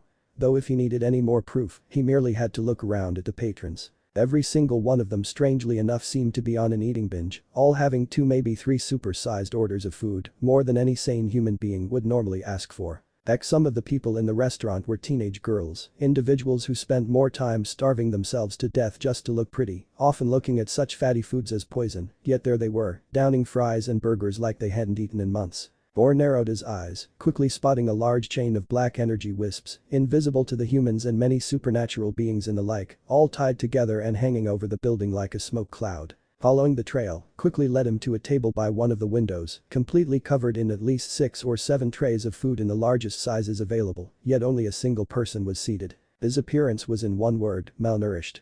Standing around 6'5" or 6 perhaps, he was a surprisingly tall individual, though that only seemed to help emphasize his rather minimal physique. His arms, legs and torso all had little to no muscle or fat on them, his skin looking somewhat stretched over his body, the bones and even some muscle veins literally being easily visible, as if someone had placed plastic wrap on a skeleton. He had a nearly visible skull made more creepy by his coal black eyes, which appeared as if they were sunken into the sockets, possibly because they were, and rather thin, wispy-looking black hair with a few patches of gray thrown in for good measure. Despite his rather unsettling physique, he seemed to go out of his way to show it off, wearing a white short-sleeved shirt that he left completely open, only covered by an open black vest, ripped up and dirty gray pants and black shoes, all of which seem a size or two too big, while also showing off more of his weakened physique. One more noticeable feature was a silver ring with a black stone in the center on his right ring finger and a tattoo of a pair of black scales placed directly in the center of his exposed chest. Currently the individual was in the process of literally gorging himself on fast food, rapidly grabbing burgers and fries left and right, shoving them down his throat, sucking down every last crumb and drop of grease like it was oxygen. It was just one fistful of food after the other and with no end in sight, yet despite all the food he was eating, his expression never changed. He didn't look sick, nauseated, hell he didn't even look satisfied, he just had that same empty, hungry look in his eyes one would expect from a starving animal. The red horseman looked at the man feeding himself preparing to walk over when a somewhat raspy voice rang out through the restaurant. "Hello War, I was wondering when you'd show up." Looking up at Naruto with his void-like eyes, he stopped for a brief moment in the process of shoving a triple-stacked burger down his throat to talk. "Hope you don't mind the location. I desperately needed a snack," and well, he didn't even finish his sentence, just shoving the remains of the burger down his throat without care, grease dripping from his mouth and onto his shirt. Yet he remained ignorant. Naruto only sighed at the sight as he made his way over. "Nice to see you too Famine, seems your table manners are still horrible." Famine didn't reply to his brother's comment, content to grab another large handful of fries and literally shove them down his throat, his skinny hand actually able to fit itself into his mouth. Crumbs and salt flew in every direction as he crunched down on the fires, showing off his rather yellow and somewhat rotted teeth. Naruto casually made his way over to the table, seating himself across, not saying anything at first, as he watched his brother continue to feed himself, looking on in mild disgust at the black horseman's complete lack of table manners. The two sat in silence for another few minutes before Famine looked up at the red horseman, currently showing impatience. "I don't mean to be rude to your brother, but if you're going to sit there you might as well order something yourself. I'm in the middle of eating and don't feel up to talking right this second." Naruto frowned at his brother's casual brush off of his presence, more interested in cheap fast food than talking with him. Sadly this was something he had to expect from Famine, as his name implied, famine was hunger in its purest form. Pretty much an endless void that was incapable of being satisfied no matter how much food he devoured, how much liquor he drank or pretty much anything he did. Naturally this also made him a massive pain in the ass to talk with, as he was always more interested in curbing his vices than talking. Of course, if you wanted to have a conversation with him, that naturally meant sucking it up and be patient with him, if possible. "Not hungry right now Famine, I'd rather just settle this discussion and move on." Despite their strained relationship Naruto was also not such a hothead that he'd just attack any of his fellow horsemen in broad daylight. Unfortunately, his brothers were well aware of this fact, and well if food isn't what you need, perhaps I could help you acquire some other form of comfort. That one waitress has been looking at you since you entered. Both pairs of eyes quickly locked onto a young employee of the restaurant, a woman around 19 with blue hair and a short ponytail and green eyes, currently giving Naruto a few sideways glances and a small blush on her face. Famine actually smirked at the sight, turning to his brother, one of his hands actually moving away from the food to his ring. "Give me a moment and I can have her so hot under the collar, she'd let you do any manner of things to her, right here if you want." His response was some pressure on his stomach from under the table, the barrel of a rather large handgun ready to fire, whilst War looked upon him with a soulless gaze. "I see so much as a single skin cell touch that ring, and I'll blast a hole through the only organ you actually give a damn about." Famine didn't even react to the threat, content to roll his eyes before returning his hand to the food, feeling the weapon disappear as he did. "My dear brother, so much repressed anger. I honestly think a good lay would be beneficial for you. They say nothing relieves stress better and well when was the last time you were with a woman? A few thousand years I believe. You must have a lot of pent-up sexual tension." This time he felt a knife press against him, only this time it actually broke the skin of his stomach, but again he barely noticed it, remaining unflinching at his brother's now heated gaze. "I didn't come here to discuss my personal matters with you, Famine. I'm only here because I assume you want to talk about the current status of things. So may we please move this along?" Famine however, merely chuckled at his brother's attempt to threaten him, enjoying the sight of pushing his buttons, casually picking up another fry. "You know, I've never understood why you are so obsessed with protecting humans. They're hardly worth the effort." As he spoke, he moved the fry in his fingers, looking it over with an examining eye. "I mean, think about their souls for a moment. They're almost like potato chips or these fries for example. Sure they taste good and can be quite addicting, but he quickly slipped the fry in his mouth before reaching out and getting another handful as another platter was laid down before him. "Even if you eat 100 of them, you're still hungry and there's hardly any nutritional value to boot. Really what's the point of it all if even their soul, the supposed most valuable part of their entire being, isn't worth a literal grain of salt?" At that point, War pushed the knife completely into Famine's stomach, black liquid actually leaking out of his wound, but thankfully not enough to take any kind of notice. War's gaze becoming fiery at his brother's ironically tasteless comment. "Let me be blunt Famine, you're treading a very thin line, and I'm literally out of patience with you, so the next words out of your mouth better relate to what you're doing here or else." With a sideways glance and putting the fries in his hand down, he let out a bored sigh. You really are high-strung, you know that. He looked down at the knife for a moment. Why are you even stabbing me? You know we can't die, and you're just wasting time. Naruto, however, pushed forward somewhat, maybe because I know it still hurts like hell, and I get a degree of enjoyment knowing I can do this to you all day if I want to, and you can't stop me, so with that out of the way, tightening his grip on the knife with his eyes glowing red, are you gonna spill your guts for me, or am I gonna have to spill them all over the floor? Feeling War pushed the knife in deeper, the Black Horseman related, not too much to say, Death found out about you being summoned to Earth, and since he was too busy to deal with it, and we all know how you and Pestilence are, he sent me to check things out. Really nothing that surprising. Picking up another burger, he chose to actually take bites instead of swallowing it whole for a change. Of course, us appearing on Earth isn't too strange, as long as there's enough of our respective element we can appear anywhere. Like me for instance, normally I need to be in a country where a drought's taking place or be outside of some lonely strip club in order to stay solid, and yet lo and behold, this one city quickly becomes flooded with desires for power, bloodshed, revenge and a near endless supply of lust for the flesh. I've actually been able to enjoy myself for a change. Quickly returning to his food and taking a bite out of a burger, he shifted his train of thought towards his brother, and therein lies the main question. Unlike me, you haven't had the means to become solid on Earth since back in the 70s. Yet lo and behold, here you are, solid, full power and all without any scorched earth or blood-stained buildings. Which leads me to believe there's something interesting going on right now, isn't there? Naruto didn't say anything, eyes darting around the room for a moment, letting out a frustrated growl. Office managed to get her hands on my seal and broke it. That's why I'm here. The starving horseman actually found himself silent at the revelation, dropping the fries in his hand in shock. Though his shock didn't remain, opting to shift to a nearby milkshake, which he took a quick sip of before proceeding with his comments. So basically, the Dragon Queen made you her bitch.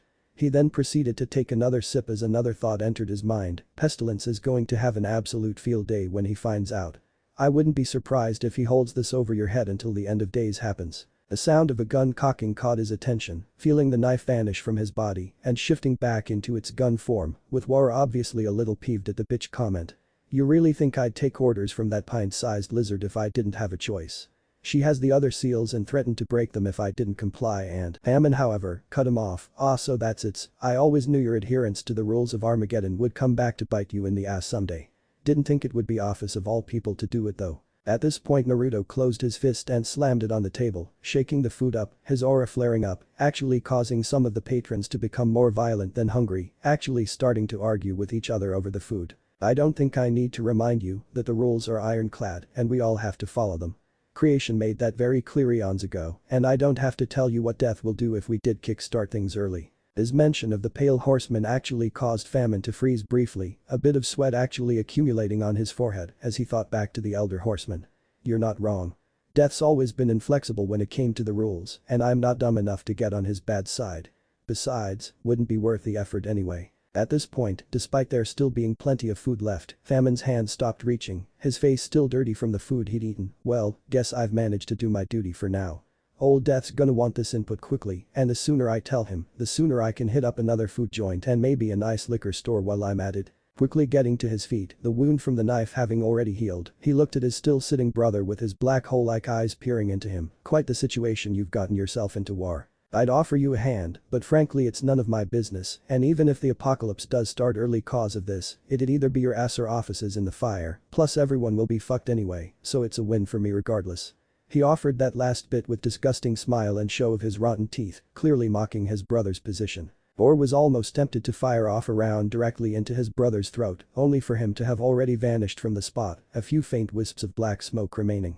The patrons meanwhile were quickly snapping out of their induced stupor, some looking full, others sick, and some looking outright horrified at what they had been shoving down their throats. Though thankfully, nothing a little anti-acid couldn't fix. The blonde horseman let out a sigh and slid down somewhat in his seat, trying to relax a little and lower his bubbling anger. I don't know whether I should be pissed off that Famine essentially mocked me in front of everyone, or grateful it was him I ran into instead of Pestilence. He actually reached over and picked up a fry, munching on the salty stick as he mused to himself, I suppose it's better it was Famine.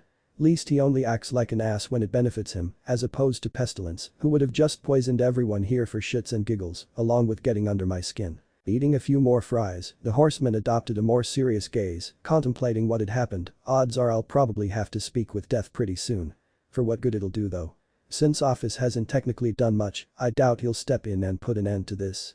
So I'll probably have to play this by ear for now. He quietly dusted the salt and crumbs off his hands as he prepared to leave. Of course, I'll have to wait a little bit and see how heaven and hell respond to my little excursion with the Gremory girl.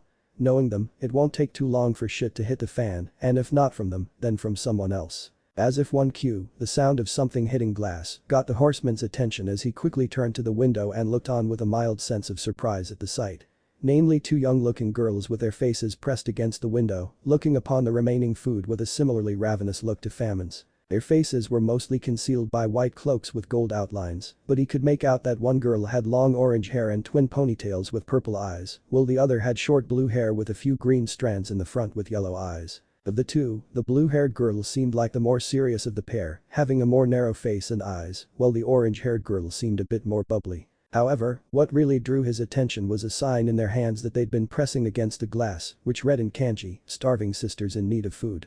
Which certainly explained the hungry looks on their faces. Taking a quick look at the food and then back at the two girls, he let out another sigh, a little annoyed at the situation, but only a little, waving his hand to signal they could come in, which after they offered up a quick prayer made their way to the door. From confronting my brother Famine to giving food to starving members of the church. Seems I was right, this city is a supernatural clusterfuck. The sounds of ravenous consumption and munching permeated through the fast food establishment, with many of the patrons and staff taking quick odd glances at the two-headed figures currently devouring the remains of Famine's previous meal, down to the last crumb. He swore some of them were even cheering them on. The red horseman similarly just sat there, watching the massive pile of food shrink with each passing nanosecond, his eyes watching with shock as he casually sipped on a large soda he currently had in his hand, with one thought going through his mind, all those times people would stare at me when I ate ramen. Suddenly I'm starting to get where they were coming from. He continued to watch over the two, gulp down entire portions, enough to feed the whole three factions, while quietly scanning them over and taking note of the peculiar sign they had been carrying. Have to say, it's not very often you see a pair of nuns begging for food on the side of the road. I mean, I know you guys take a bunch of different vows regarding certain rules and conducts, but I'm pretty sure being fed adequately is something you'd be entitled to. He commented. The girls quickly ceased mowing down all the food in sight before quickly lowering their heads to him. Thank you for sharing your food with us. I feared we'd surely starved were it not for your kindness. The chestnut-colored twin-tailed girl acclaimed. The blue-haired one actually looked up at the horseman with what familiarly looked like stars in her eyes, thankfully not much to the point resembling a fangirl.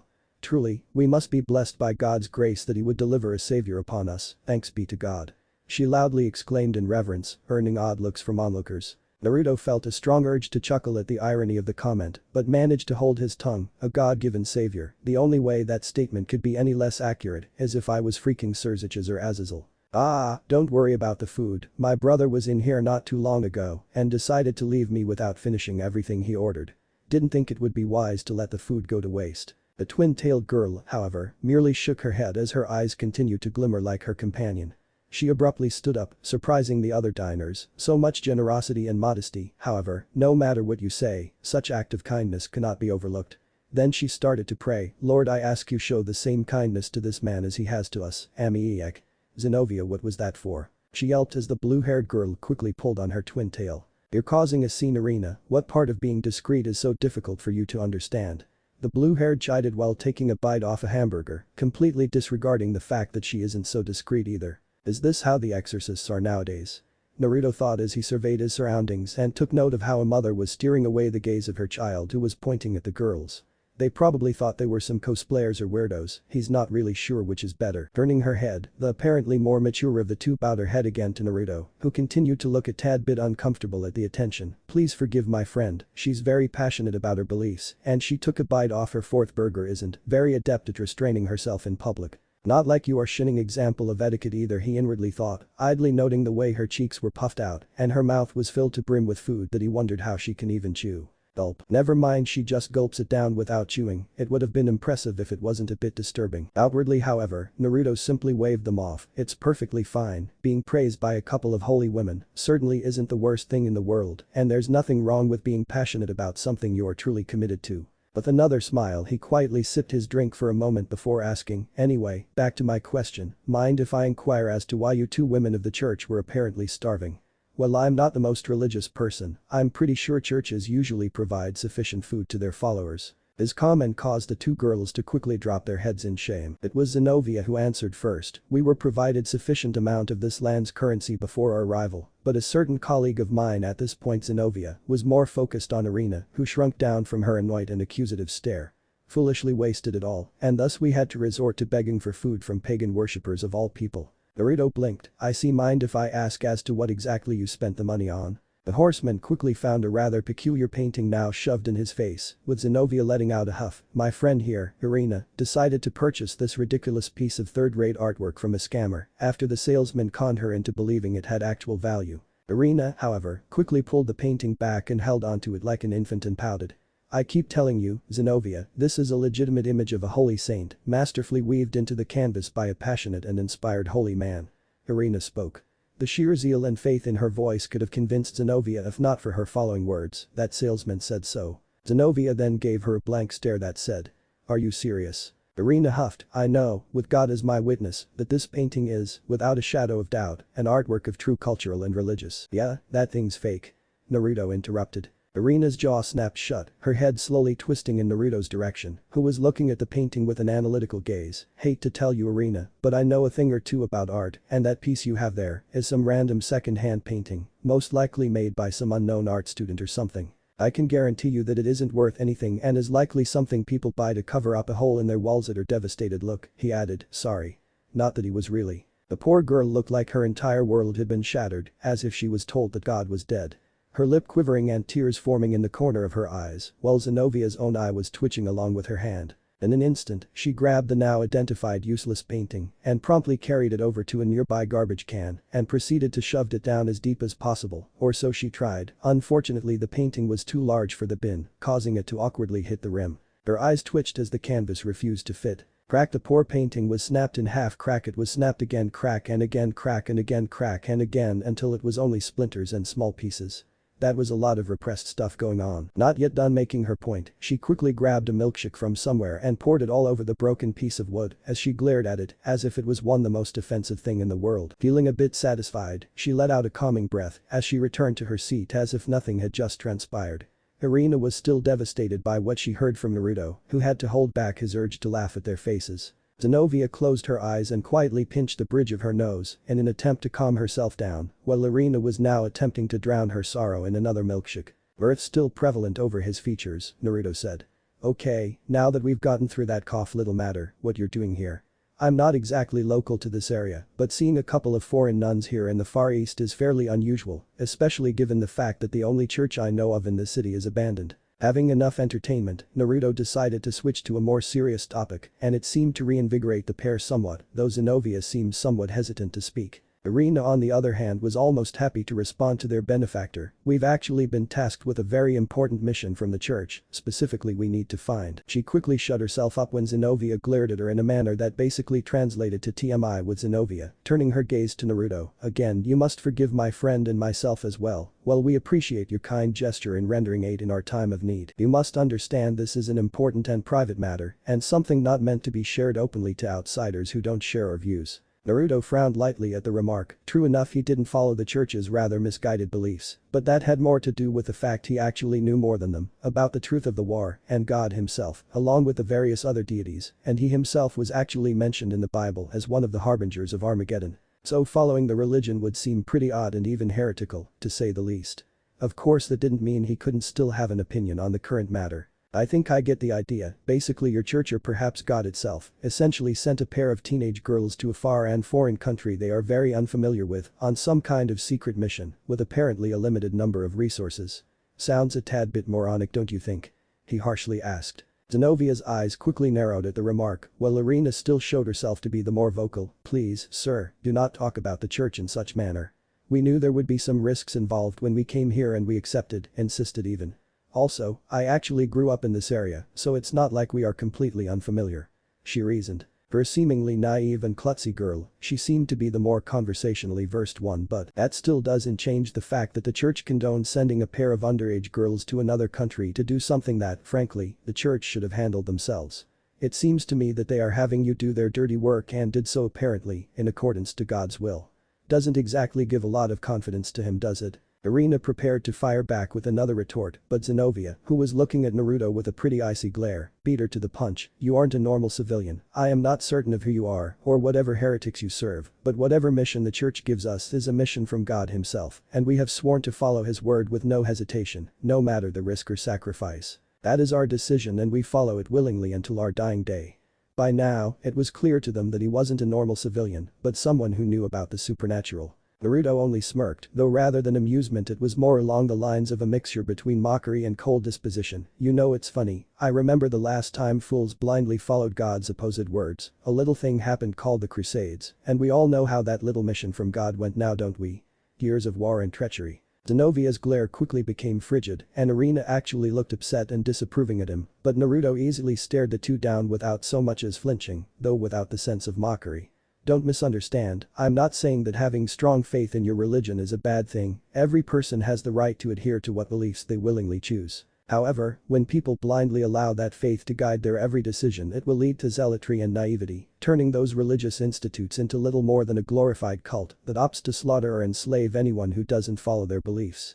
After all, how many times has religion been the cause of a war, genocide or some other form of strife and suffering?" A loud bang resounded through the building, with many patrons looking in fear at the now seething Zenovia, whose fist had left a small but noticeable dent in the table, while the other's hand was clamped tightly around the wrapped package she had with her, which Naruto could easily see that it was radiating intense energy.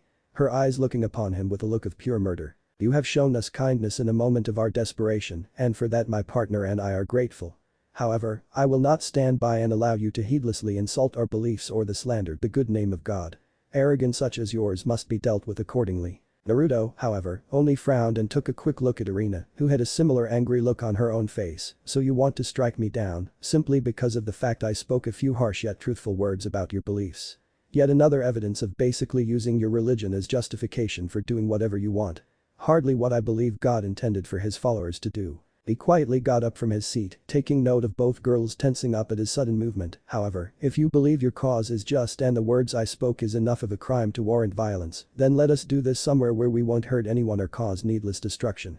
There is a forest nearby where people scarcely visit. Is that venue fine with you?" It wasn't a question or request as much as it was a statement, as Naruto was already leaving the establishment. Without another word spoke, the two girls shared a glance and followed Naruto out the restaurant, neither aware of just what they'd allowed themselves to be dragged into. Scene change. "Well, this is certainly turning into an interesting day. First I have an awkward encounter with Famine, and now I'm in a sparring match with a pair of exorcists, though thankfully at least these girls seem more pleasant than more boring company I've had to keep recently." Naruto's eyes peered at the two girls standing roughly 50 feet away from him, both having discarded their cloaks, revealing themselves to be clad in skin-tight, black leather battle uniforms. Certainly appealing to the eyes, but the horsemen focused more on the weapons they each carried. Zenovia held a massive blade which resembled a claymore, no, more like a zweihander, with an oddly shaped three-pronged blade and a guard akin to an axe. The blade itself also seemed to be releasing massive amounts of energy, almost roaring as it pulsed with raw power. Meanwhile Irina, who at first didn't seem to have anything resembling a blade on hand, quickly pulled some kind of chain necklace off of her person, which in a flash of light shapeshifted into a Japanese katana. Unlike Zenovia's sword, the energy from her blade wasn't nearly as concentrated or powerful, but more flexible and fluid, without a distinct shape or a feeling of firmness. Excalibur Destruction and Excalibur Mimic, two of the 7 fragments forged from the legendary sword of King Arthur. Naruto looked over both blades with a keen eye. "You must be quite exceptional swordsmen if the church is willing to entrust you with 2 of their deadliest weapons." Zenovia barely acknowledged the compliment, maintaining her emotionless front as she readied her sword. "I'm surprised you even know of these swords to begin with. The fact you're able to identify them at a single glance means you are quite deeply involved in the supernatural. You're clearly no ordinary individual." She searched him for a look of awe or even a hint of fear that even high-class beings would show in presence of the legendary sword, but only found amusement. She gritted her teeth. Naruto merely chuckled at her attempt to intimidate him, reminding him of the little Gremory girl. "Let's just say I've got an expertise regarding weaponry. I also made it a point to study up on legendary weapons, those things pique my interest. Then there is also the fact that it pays to stay informed, after all one wouldn't know what the future holds." Irina didn't seem nearly as impressed. "So he recognizes our swords, it doesn't matter, Zenovia. He spoke ill of God in our presence all while knowing our identities, and for that he needs to pay." Zenovia only nodded as the two prepared themselves for battle. Naruto only looked mildly interested, knowing that whatever they could throw at him wouldn't be enough. The pair looked a bit unnerved by the sheer lack or wariness or fear in their enemy. Now come on, I never actually said anything wrong about God himself or the church. All I said was that the thinking behind your missions was a little backwards. I'm pretty sure just about anyone would back me up on that if they thought about it for more than 2 seconds. Zenovia tightened her grip on her sword. As we had said earlier, we accepted the risks and are fully prepared to give our lives up in the name of God. If sacrifice and danger is the path we must follow, then we will walk it with wholeheartedly. Irina nodded with stride, praise be to God. Amen. They both chanted. That actually caused Naruto to frown. He raised his hands and then with a blur, he retrieved a pair of branches from a nearby tree. You say you're willing to throw your lives away for the sake of God and the church. Your faith is commendably strong, that much is certain, and having faith is hardly what I would call a mistake. He gripped the 2 sticks, testing its reach and snapping of little stubs, making it less oddly shaped. However, to let that faith blind you to the path you are willing to tread so carelessly to throw your life away was frankly idiotic. I feel that kind of belief system died out with the Crusades. Letting someone else's words rule your lives is a foolish way to go, and if that is what God intends, then I don't see why anyone would follow him. Both sword wielders actually found themselves dropping their guard somewhat at the display, actually questioning the man's sanity, Zenovia the more confused of the two. Does this man honestly think he can match the power of 2 of God's weapons with a pair of sticks? Is he mocking us? With a casual twirl of the sticks, Naruto pointed one of them at his would-be opponents, shifting slightly into a loose stance as he readied himself. Well, what are you waiting? Irina, being the faster of the two, immediately charged forward towards Naruto with Excalibur mimic raised. Those who dare mock God shall face his judgment. Naruto shifted his body, barely out of the way of her slash, keeping his own weapons ready, but opting to simply see what skill the girl posed before doing anything else, easily dodging several swings and slashes that followed, much to the girl's frustration. Would you hold still? I can't punishment you if you keep dodging me like this. Naruto actually had to hold back a chuckle at the amount of conviction at which she spoke that line. Wow, didn't peg you as the dominating type. Doesn't that go against your religion? It doesn't. She replied almost automatically before her face lit up like a thermometer at Naruto's words, her stance quickly becoming much less refined. Though that was only until steam started coming out of her ears as she suddenly began attacking with a greater deal of ferocity. How dare you make such an accusation? I would never even consider doing something as vile as that. Naruto continued to laugh at her obvious frustration. Come on now, everyone needs to relieve stress every now and again, and I'm not going to judge you for it. Also, the black leather dominatrix outfit spoke otherwise. Irina was now pretty much foaming at the mouth at his blatant wisecracks, continuing to swing even more wildly than before. Not helping the matter was the ease at which her opponent seemed to dodge her attacks. She quickly shifted to try and cut him down with another slash, only for him to easily move out of the way and to add insult to injury, lightly smacked Irina in the back of the head, causing her to lose her balance and nearly fall forward. The exorcist rubbed her sore head before glaring at her enemy in anger. Would you take this seriously? Before attempting another wild horizontal slash, only to find her opponent nowhere to be found. Her eyes promptly began scanning the area, her senses on alert as she tried all manner to find her adversary. You want me to take this more seriously? Well, I suppose if that's what you want, I'm more than willing to accommodate you. Irina turned around to try and find Naruto, yet still couldn't spot him, yet she could feel his eyes trained on her from all directions. Zenovia similarly having her own guard up, keeping a close eye on the fight. Let's start this little spar by going over what I've pieced together from your overall fighting style, which frankly leaves a lot to be desired. Irina actually twitched at the crack and got even more insulted when he implied that the fight hadn't started when she started attacking. She tried scanning for her opponent, but saw nothing. She flinched as a finger lightly tapped her shoulder. Found you. Quickly reacting, she slashed in the direction, only to find she'd hit nothing but empty air. Your weapon indicates that you favor a more speed-based style of combat, relying on combination of your agility, along with swift and precise strikes to bring down your enemy. However, you are far too emotional in battle. You let your entire style become unbearably sloppy the second I made a single wisecrack. Imagine if I'd been a real enemy. 2 more hits struck Irina on the shoulder as she continued to try desperately to hit him, or rather hit any hint of his presence. Her movements began showing her desperation, and paranoia was gnawing her mind. Zenovia meanwhile becoming increasingly impressed with how easily the man was dominating Irina, in spite of her speed and technique, which is truthfully better than hers. And let's talk about Excalibur mimic for a second. I don't deny that someone with a powerful weapon like that can be a force to be reckoned with, but only if they know how to use it properly, something you clearly don't know how to do. Your sword is the blade of mimicry, meaning it can shapeshift and give you an incredible range and extreme adaptability, potentially allowing you to manipulate the blade only limited by your imagination. Just thinking of the possibilities such a blade can offer is staggering. You can turn it into a zweihander, then a mace next or even a spear depending on the situation, and yet Irina didn't even have a chance to react as she found herself struck in the abdomen by a particularly strong strike that sent her skirting across the grass before her body stuck against a tree. As she lurched, she didn't even get a chance to fall, as a sharp tugging sensation was felt on her scalp. Her head turned and her eyes quickly widened as she looked and saw the source of her pain. Her twin tails, something she prided herself in, were currently pinned to the tree. One of the two makeshift weapons her opponent was using had embedded both into the tree by her hair bands. How a flimsy branch can pierce such a thick trunk, she didn't know. Before she could ponder upon it, she felt another pressure on her body, specifically the throat. And thus we come to realizing my point. Irina turned her eyes, without moving her head to avoid the pain of pulling out her hair, finding Naruto's other branch placed at her throat, pointing directly at her artery where a strike could be fatal. She knew that her opponent was faster than her, and based on how she was pushed quite far back earlier, possibly stronger than Zenovia, which means that he could easily pierce her throat and not even Zenovia would be able to stop him.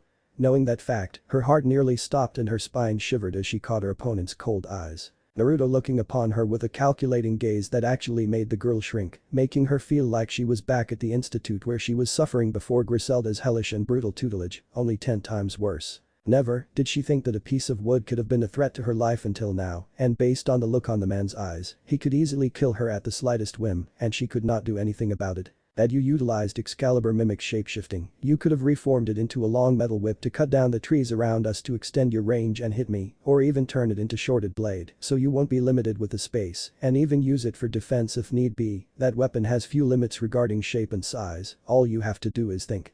See what I'm getting at? He grinned good-naturedly, though his eyes contrasted it with its frigidness. She didn't respond, too frozen in fear to even think of formulating a reply. I said, see what I'm getting at. Impossibly, his grin seemed to get larger, and her breath hitched his eyes. The young teen only nodded in response. It was pathetic how subdued her stance was or how she shook and flinched at every perceived movement. Even Zenovia, who was also frozen at the sudden situation, was a bit surprised at sheer terror prevalent on her companion's feature. Naruto then proceeded to pat her head as if she was some stray, which caused the girl to jolt in response. Good girl, just keep that in mind the next time you fight. May end up saving your life in a situation far less unforgiving than I am. He proceeded to remove the wooden weapon from her throat and he turned his attention to Zenovia. Now then, I believe it's your turn. Care to see how your Excalibur destruction matches up to my deadly stick? He mockingly did a few skillful spins and twirls with the stick to add emphasis. Hey, wait a minute, aren't you Irina, who had her hair stuck in the tree, began to complain. Yes. Meep, she could only mewl in fear as she shook her head in negative. Help me out of this tree is what she wanted to say, but to see his gaze at her with those eyes, the word got stuck on her throat. Now that Naruto's attention was back to Zenovia's, Irina only quietly moaned as she tried to pull the stick that currently had her leashed to the tree, but try as she might, it was wedged in good. Without looking, Naruto commented, nope, you can stay there and watch for a bit. Keeping you pinned like that ensures you won't miss anything as I lecture the other brat.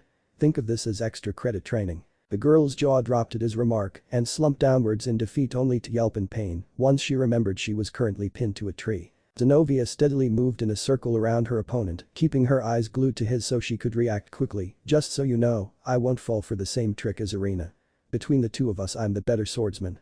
While Irina had the advantage in speed and technique, it wasn't that overwhelming compared to Zenovia, who also had more strength, stamina and experience. Those advantages were how she won most of their spars. Irina muttered something lightly at the comment, while Naruto merely chuckled at his opponent boast. Oh ho, confident are we? Certainly, of the two weapons, Mimic may require more complexity and imagination. Excalibur destruction, however, is one that needs more refined control and strength.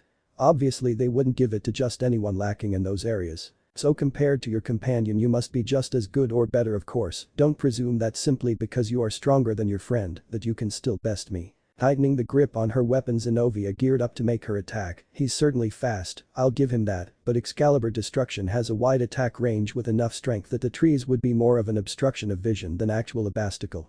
So long as I see an opportunity, I'll quickly get in close and then I should be able to hit him even if he does move. Promptly focusing energy into the blade, the exorcist made her way towards her opponent, who was still spinning his own makeshift weapon, now opting to simply balance the piece of wood on his finger, yet it still spun like a helicopter blade. With each step the blade began to glow brighter and brighter, just a few more steps and I'll be within striking distance, then I'll show him just how strong this sword really is. He will regret underestimating me. Now. Once she saw that Naruto was close enough to be in her attack range, she immediately leaped forward, making sure that her reach was long that even if her opponent jumps back, he would still be at least gravely injured. She smirked in victory as she swung her sword horizontally. And now, taste the power of God's wrath. She bellowed. As the blade neared its target, Zenovia could only watch slowly in fascination as the stick Naruto had been spinning immediately stopped its rotation as Naruto firmly grasped it in his hand, looking her dead in the eyes with the same cold and disappointed look he'd given Irina. She could see the resemblance with her guardian mentor's faint yet arctic smile, with equally frigid gaze, which normally follows with a lesson with her longtime and frequent second mentor, Pain. Funny thing about wrath is Naruto's voice shook her out of her thoughts. She looked in front and saw nothing. It makes your attack sloppy, predictable, and most importantly his voice trailed on as the panic and paranoia shook her within. Before she could even look around, a sharp pain shot from her wrist all throughout her arm, causing her grip on the sword to weaken and the blade to slowly slip through her gradually numbing fingers. Easily a voice behind her said. She would have looked behind, but in that instance, the weapon which had been pulsing with massive amounts of holy energy, enough to slice through 5 meters of trees, had fallen towards the ground. Explodable. To Zenovia's immense horror, a powerful light was released as the energy unspent in the unfinished strike was discharged in the ground, causing it to rupture and dirt to fly in every direction. Zenovia herself was flown backwards into a nearby tree. The solid thud of her body hitting the hard oak resounded through the woods as Irina watched in shock. She muttered a light gasp of pain as she coughed small amounts of blood from the impact, with her eyes barely open she looked at Naruto. The old warrior looked upon the weapon his opponent had dropped with intrigue, as the blade was now sticking out in the middle of a crater one could fit a large dumpster or small car in. The problem you have with your weapon is that you rely too heavily on its destructive power and not enough on your own. You thought I was underestimating you, but in the end you were just overestimating yourself. You could have safely contained that energy, however, in your haste and eagerness to strike me down immediately, disregarded your own safety and how to properly utilize your weapon. Even if I didn't disarm you midway I would have ducked, which I did, therefore dodging the attack wholly, with its range and destructive power overpassing me completely. He spoke as Zenovia looks up in silence. He continued, you wield a massive blade, which means the build-up speed of the attack is noticeably slower, without the use of gravity to accelerate, which is the standard strategy with heavy weapons such as yours. If you did a downward slash, then even if it misses, it could have damaged me in the same way you were, being thrown back by the sheer destructive power you put in your own weapon. The reason I was able to defeat you here was because, well, your sword was stronger, mine was quicker and more maneuverable. There is also the fact that since the start of our little lesson, I can already see the end result. I knew exactly where to strike on your arm to turn all that power against you, and that was all that was needed to defeat you. He knelt down to her level as Zenovia listened to his every word in daze. You have a legendary weapon only a few has the honor to wield, and yet you held on it as you had held on your faith, completely blind, controlled and guided by it. Take that away and all, even yourself would see how blind you truly are, and that in and of itself is why you should never rely on a weapon alone. He raised her chin with his fingers as he lectured, you must be the master of your weapon, never allow the weapon to master you. Don't just follow it, hear it so that you may understand it. Don't just control it, work with it so that the sword may trust you as you would trust it. Do you understand? He asked Zenovia with a smile to which she just dumbfoundedly nodded. Both Zenovia and Irina couldn't even think straight as they tried to comprehend what had just happened. The two of them had come to Japan armed with some of the strongest weapons in history, fully confident that they could handle any challenge that came their way, even the supposed fallen angel thief. After all, they had eliminated their fair shares of those angels that fallen out of God's grace. But less than a few days there, this stranger, with nothing but a pair of ordinary sticks, managed to humiliate them despite their training, talent and more importantly, the legendary Excaliburs the church has bestowed upon them. More than that, he'd done so with such ease, and that was what truly unsettled the girls. They had fought against masters before, were seldom more than others, and had been defeated by them many times. Yet there was something different about this man, from his posture to the very aura he emitted. They wondered how they didn't pick that up from the first time they met. It wasn't magical power nor spiritual power. It was clear he possesses power beyond them to the point they couldn't even see the bottom of that endless pit of pure martial prowess. It wasn't a type of energy, but more like an aura of experience and proficiency. It was as if he was on a completely different plane of existence from even their mentors, top exorcists of the whole church from every branch and order. Just who are you exactly? You know more about combat than you let on, as simply the fact you know what the Excalibur fragments are proves you're no ordinary man. So answer me, just who are you?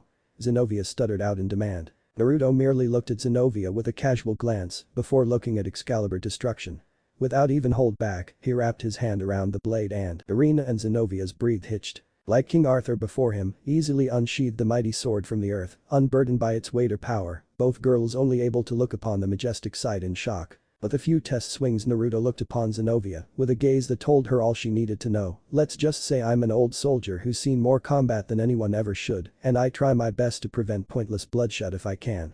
And passing on a few bits of information as well, just to help from time to time. As he spoke he tossed the Excalibur back to Zenovia, who managed to catch the sword by its handle as Naruto walked up to the two, focusing his gaze on Irina, who shrunk under his stare. Without a word, he easily pulled his other makeshift sword from the tree, allowing Irina the freedom to fall to her knees and let out a breath she didn't know she'd been holding. Naruto promptly began walking away, neither girl able to get a single word out. Thankfully Naruto was able to let out some parting words. Don't be too discouraged, you are both perfectly capable swordsmen for your age and trust me, I've seen worse, far, far worse.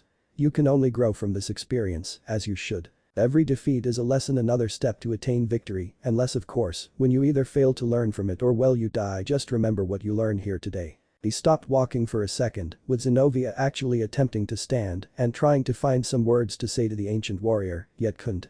Her thoughts also quickly died as Naruto turned his head, revealing a bright and radiant smile on his face, completely contrasting his serious and cold demeanor from before. It was an honest pleasure meeting you girls. I've been having a somewhat tiring day, and this was a pretty fun way to entertain myself. Hopefully we can have an actual fight after you've polished your skills some more to the point where you could actually hold your ground. I'd be happy to give you another lesson. Till then, Jana. In a single red flash he was gone, leaving the two girls frozen in place, unable to say a word to each other. Zenovia however, who had managed to stand up prior, now found her knees quaking and quickly returned to the ground, feeling as though a massive weight had been pressing down upon her. A mixture of fear and awe was pulsing through her body as her heart was beating faster. Those eyes, it was like staring into an ancient text. Inherent wisdom and power beyond comprehension, hidden behind a simple visage. Looking at the area in which the warrior once stood, Zenovia unintentionally tightened the grip of her sword, with its blade glowing brightly again. Those were the eyes of a true master of the blade. One for whom the sword is not a weapon, but one with them, as if their very soul was that of swords. To receive even a praise from someone like that is a great honor. Using her sword, the exorcist managed to stand again, despite her legs still shaking. Irina similarly managing to rise again. We will meet again, and I will take your words to heart. Quickly turning her attention to Irina and adopting a deadpan expression at the side of her partner, now gently stroking her hair as if it were an injured pet. Sadly it seems Irina might have missed a little bit of your lesson, master. She quickly shook off any shame she might have been feeling and grabbed the pigtailed exorcist by the collar of her bodysuit. Beep. Hey. Zenovia, stop that, you're choking me, Irina complained. We've spent too much time on this distraction, we need to start making real progress and gather some intel on the stolen Excalibur fragments. Irina quickly managed to pull herself free, pouting at Zenovia's violent display. I know, but first can we stop by my old friend's house? You promised we'd do that back when we first got here. After what happened with the painting, you really expect me to let you guide us into another misadventure? Hey. You made the promise before that happened and that's not the point. Anyway, this'll be different. I know for a fact Issei still lives in the same house as he did when we were still kids, so we can't possibly get lost. That ditzy and airheaded face could have fooled me, she thought, and yet I'm still not even remotely confident in your directional abilities. Too bad, you promised me and swore to God you'd honor that promise, so we're going, and that's that. Zenovia actually had to keep herself from swearing at the mention of that promise, while Irina smugly smiled at her apparent victory. If there was ever a time our most benevolent God would give me a chance to break a promise said in his name, this would probably be it. Zenovia thought as she asked her companion, does he even remember you? Of course he will, Irina pondered, well probably. Zenovia paused, incredulous look on her face. Probably. Well, when we were still children I used to be more tomboyish. What? Scene change. After his encounter with the two exorcists, the horseman saw fit to remain in the woods for a few days, comfortable to sit and wait for Ophis' next order. He knew she'd come eventually, and until then he was content to simply sit and wait. Those girls really were a pleasant distraction, certainly more enjoyable than meeting with Famine, and that Gremory girl. Then again, so was Custer's last stand, a brief bit of entertainment. The horseman casually made his way through the forest, taking in the quiet serenity of the nature that surrounded him, calming what little rage still resided within him. Yet there was still a lingering thought that he could not as easily quell. It's only a matter of time before I have to step in again with Little Red.